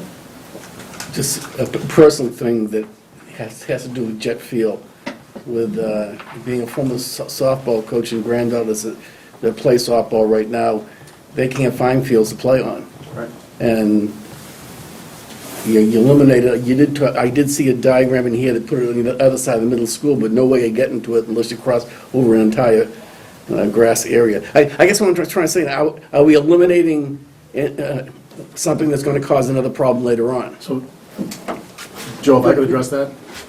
Having been president for several years of Littleton Youth Baseball and Softball, fields are not an issue any longer. And fields are open all the time. The numbers are down to, we went from having 600-plus kids in baseball and softball to we have like 250, 260 kids in baseball and softball. That's combined. And Jet Field is almost never used by the youth softball. The primary purpose for Jet Field is for the middle school. The high school softball field is the premier softball field in town, and Ken White is never used also. So, and then with some refurbishments to Shattuck back there, there's fields to accommodate the needs that we have currently. Joe, the numbers. You know more than I do. I just know last year, I was down there all the time, and the Jet Field was used May, June, part of July. In that particular instance, I think the coach that was using it, was it Steph? No. All right, so I think I know who the coach was. Prefers that field to the high school field because of the location of the high school field being further away from the parking lot. Okay. I'll let go there, because that's only one small thing. Yeah. Joe, we evaluated several different, we went back and forth on this. issue quite a bit. So we have plans for keeping jet fuel where it is. The sacrifice that we made is it limited our ability to put parking there, limited our ability to expand kind of the concession area and the congregation area. So in the overall analysis, it was severely limiting what we could do at this location, and we could find another place to provide the same field in pretty much approximate location to the middle school. Okay, thanks. Any other questions, Joe? Not right now. Okay. Thanks, Sean, really appreciate it. Sure. And as what's in front of us this evening is to well, thank Sean and then accept the donated in-kind services and the update as to what Sean has prepared and the team that you put together.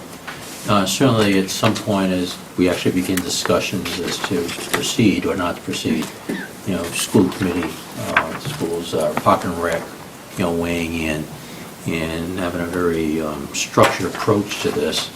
But for tonight's purposes, I'm certainly content in accepting the update as presented and the in-kind services. And again, thanking Sean for having done this.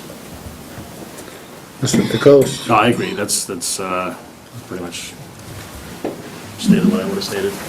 Thank you very much again. Sean was a true professional. We sat down with, like you said, the superintendent, the AD, all the different organizations across town to try to solicit input and find out kind of what the needs were to get the assessment and a proposal that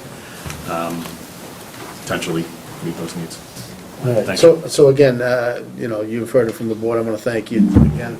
You know, we always thank volunteers that come up for committees, different committees, but to have somebody in town just say, I'm going to set some time aside for my professional experience and to get this done is awesome. And again, we're going to accept this tonight, this concept plan. We need to talk about funding sources, we need to talk about engagement of the public to hear their concerns about the field. But it's a great kickoff, I gotta tell you. I'll open it up to the folks in the room. I see there's a bunch of folks. I don't know if anybody wants to talk about the field itself. Again, we're just accepting the in-kind services that Mr. Reardon has presented. Do we have any questions? Good on the other board, we didn't get to see it? No, just, so there's 4 boards. There's an existing condition showing the area where the jet field would be relocated, and then an existing conditions and a proposed plan for Okay, alumni field. before and after, okay. So, gotcha. do you guys want these boards? You want me to take them back with me? I figured it'd be nice to have them around if you need them. Yeah, we'd like to have them, leave them here. We'll have them available to the public. I'll frame them. Any other questions, comments? All right, again, Sean, thank you very, yes, ma'am. I'm sorry. Could you just state your name and where you live? Katie Cruz, Goldsmith Street. So this is conceptual, there are no costs associated with it yet, or are there projected costs with the plans that you put forward? As part of our concept design, it is a package of materials. So it included the plans, a narrative, a budget estimate. Again, it's a budget estimate. There's a lot of work that's still left to be done to fine tune what actual scope items are, but it gives some guidance on it. We also, in an effort to address some of the public health concerns, we in the included original email, Keith, I'll get it a to you. letter from the Department of Health and Human Services here in Massachusetts addressing some of the issues that we've heard in the past. But, so if you get a chance. We have them. Just So that's public? We'll get them on the Okay. website. Okay, thank you. All right. All right, again, thank you, Sean, and Thanks, Sean. appreciate your help. Thank you. Yep. Move Board of Selectmen vote to accept the update on alumni field turf planning prepared with donated in-kind services from Short and Reardon of Tetra Tech Rizzo. Second. Move to second, all those in favor? Aye. All right, jumping back to item number 6, or 5, what was it? Yeah, it's number 6. Number 6. Yeah, and it's the, hopefully you've got a revised motion. I think Jen printed it on yellow.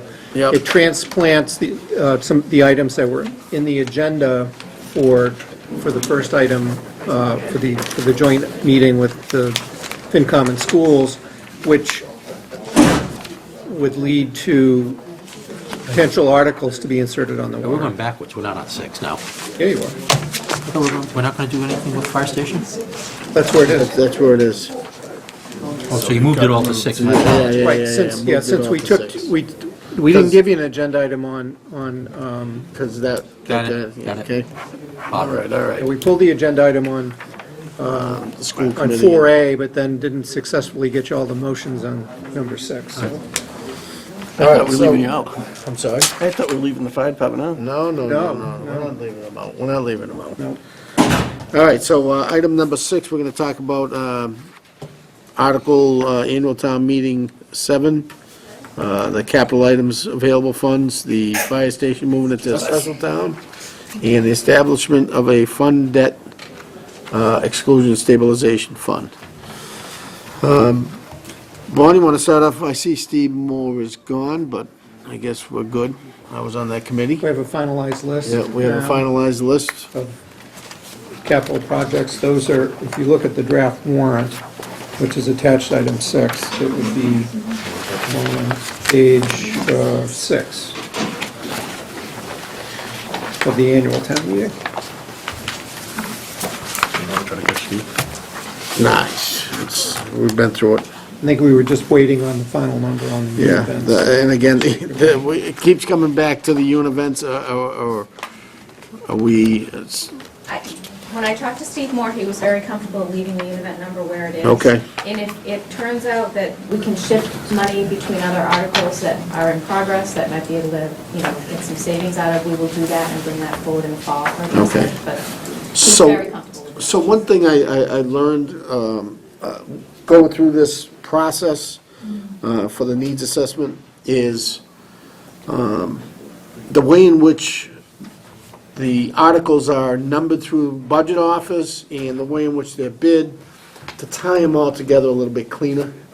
I think it's a process we can talk about just in the finance committee and the finance department, so that the reconciliation of each project, the way it was approved in town meeting, is kind of lacking a little bit, so we just need to clean some of that up. I can give you a highlight of that. Go ahead. So just as an example, in the first item, where you see school non-street paving, vertical sidewalk for $280,000, in that particular instance, there might be 3 different projects that make up that $280,000. And how we budget typically is how it's appropriated at town meetings, but going forward in the general ledger, we're actually going to create line items for each particular project or sub-project, so it makes it easier for PMBC to reconcile year round.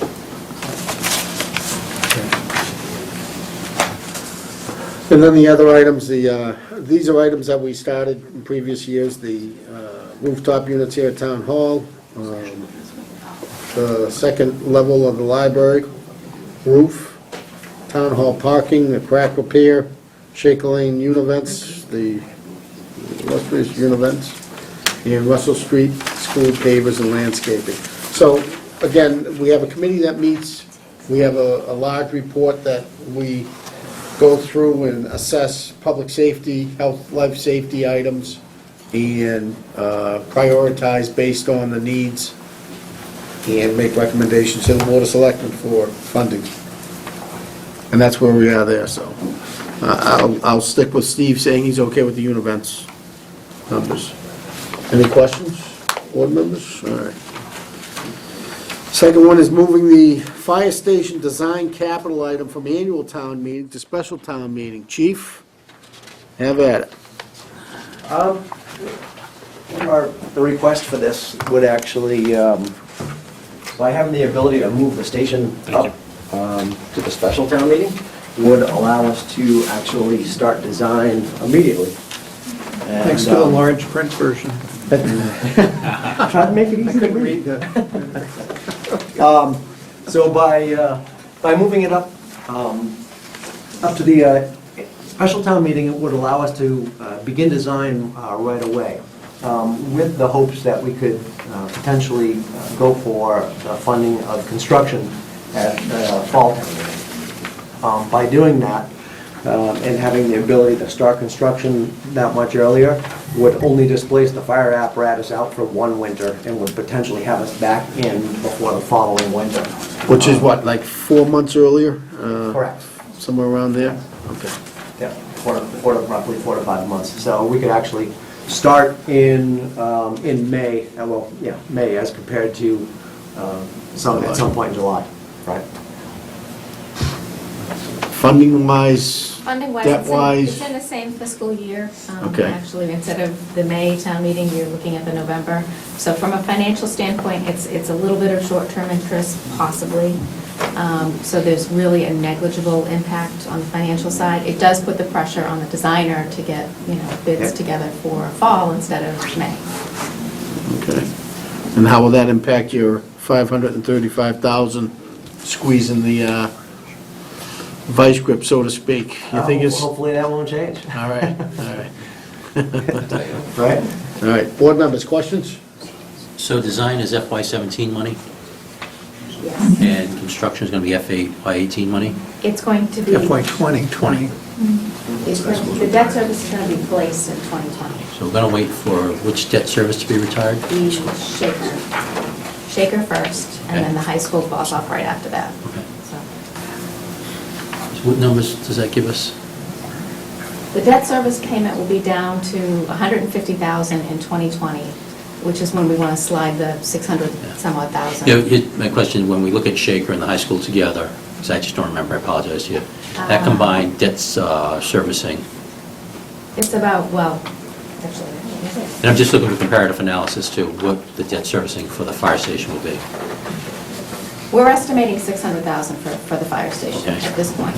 Annual. And in 2020, my debt service payment will be down to $150,000, and then after that, in 2024, the last 150 falls off completely. Yeah, but right now, what's Shaker and the high school cost us? Well, I don't have the breakout. I have where we are right now with total debt service, which is $750,000. So that's total debt service, Correct. which And we includes, will go down to 150 in 2020. So there's a lot of declining debt in the next few years. so ballpark, $600,000 might. 600 coming off, extrapolate? 600 going on. Yeah, that's what I'm saying. Can we extrapolate that Shaker and the high school is about 600K then, based on Right that? now. Okay, and the fire station, so it's a wash there. Thank you. Correct. Chuck, questions?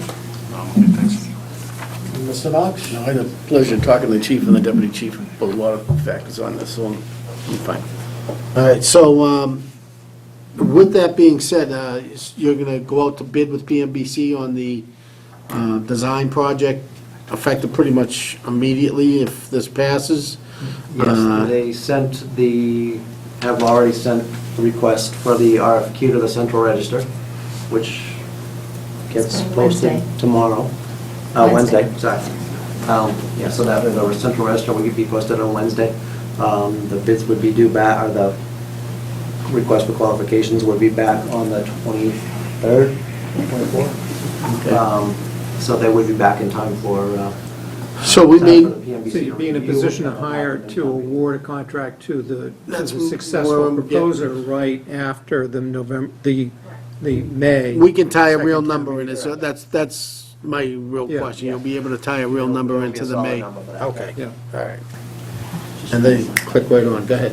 FinCom meeting yet? Not yet.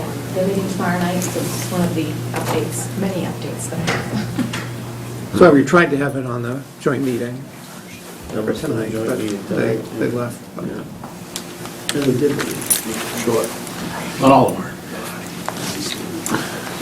Is Betsy still there? Yeah. I'm here. Betsy, hi Betsy. Hello. Okay. You taking all this in? Most of it. Good. Most? You can replay it. All right, any other questions? All right, so let's go to the establishment of a fund, establish and fund debt exclusion stabilization fund. This is another one of those policy option things, and I gather from talking with Bonnie, the matter is it coming back to the Finance Committee for further review? We're providing an update to the Finance Committee tomorrow night, the Yeah. results of the financial policies, groups, decisions, and recommendations. And then, after the Finance Committee reviews it, it will come back to the Board of Selectmen for review. So this is just basically a placeholder again. Yeah, if those discussions Are favorable. point to the need to have someplace to put money, from the free cash, so it's in a accountable reserve that we can use to fund the capital projects in the future. And if that's what we want to do, but we haven't put the article in, then we can't do it. So it just preserves an option. So it's something we've talked about over the last year as part of the policy, but. Yeah, and it's good for, a good mechanism to set money aside for projects. Earmark them for specific projects. Right. Betsy, you got any comment on that? No, I agree. Okay. Any other comments? All right, I'd look for a motion. Move that the Board of Selectmen vote to insert the following articles onto the warrant for the May 2, 2016 annual and special town meeting, subject to approval as to form by town council. At Facilities Needs Assessment Study Recommendations, annual town meeting, fiscal year 2017, capital items from available funds. Move fire station design capital item from annual town meeting 7, fiscal year 2017, to special town meeting 4, fiscal year 2016. Insert annual town meeting 12, establish and fund debt exclusion stabilization fund. Second. It's been moved and seconded. All those in favor? Aye. So Chief, you gave us this nice little timeline. I think it's a very handy document. Is it going to be accessible to folks in town? It will. There'll be a timeline posted on the website, and these will be made into a little smaller version for our public handouts. Fantastic. All right, thank you. All right. You may still find that some of the constituency groups, like myself, do need the larger type. I like it myself. I can appreciate that myself. Thank you. All right, thank you. 7, Town Administrator, Assistant Town Administrator, Budget and Finance, Complete Streets Tier 2 Grant. Keith? Yeah, that we've had some clarification on how the Mass DOT Complete Streets program works. I've been trying to keep my eye on just making sure that we can be eligible within this year for the big money, $400,000 for construction. And I'm satisfied after reviewing how the program works and how Mass DOT would like it to work, that what they encourage communities to do is first go for an initial $50,000 planning grant to develop a prioritization plan for eligible projects. We can probably get the money right away and get the plan done the next 3 months. And then, by later this year, we'd be in a position to submit a further application for up to $400,000 for construction projects. It doesn't have to be everything on our prioritization list, but it would have to come from that. So since there's been such interest in Complete Streets projects, that rather than just hobble together an application by actually getting the planning grant funds, we can have an engineering firm work with us, develop the plan, have a public outreach process where we're figuring out, is it sidewalks, is it bike paths, is it maybe streetscape improvements to Littleton Common that can be done in the name of Complete Streets, that there's just a number of things that we should be able to come up with through this process. So I now understanding how the program works, we ought to go for what they're calling Tier 2 money. Tier 1 was when our policy, Complete Streets policy, passed muster with Mass DOT, which is nice to know, because their model policy is based on ours. So the one that they're comparing everyone else's policy against in Tier 1 is Littleton's policy. So we scored well against our own policy. And now we qualify to apply for the initial funding round, so let's go for $50,000 now, and we will be back for $400,000 later this year. Questions? Now, can we take him off salary employee and put him on a commission basis? Deal's a deal. No. That's an idea. We voted on that last Yeah, night. Sorry. deal's a It's- They deal. laid down short. My bad. Sorry. Any other questions? Look for a motion. Move the Board of Selectmen vote to authorize submission of a grant application in the amount of $50,000 for technical assistance for the town of Littleton to develop a prioritization plan under Tier 2 of the Mass DOT Complete Streets Program. Second. Moved and seconded. All those in favor? Aye. Aye. All right, I don't see any minutes. right? I'm not missing any minutes, okay. So, we are now going to go into executive session to discuss the value of land at Cooper Farm, 180 Great Road. Look for a motion. If you want to get there, please. Keep them muted, please. Thanks. That will work, too. Cut off the Move that the Board of Selectmen vote pursuant to Mass General Law, Chapter 30A, Section 21A, Clause 6, to go into executive session to consider the value of real property, since an open meeting may have a detrimental effect on the board's negotiating position relative to the Cooper Farm property at 180 Great Road, and not to convene an open session thereafter.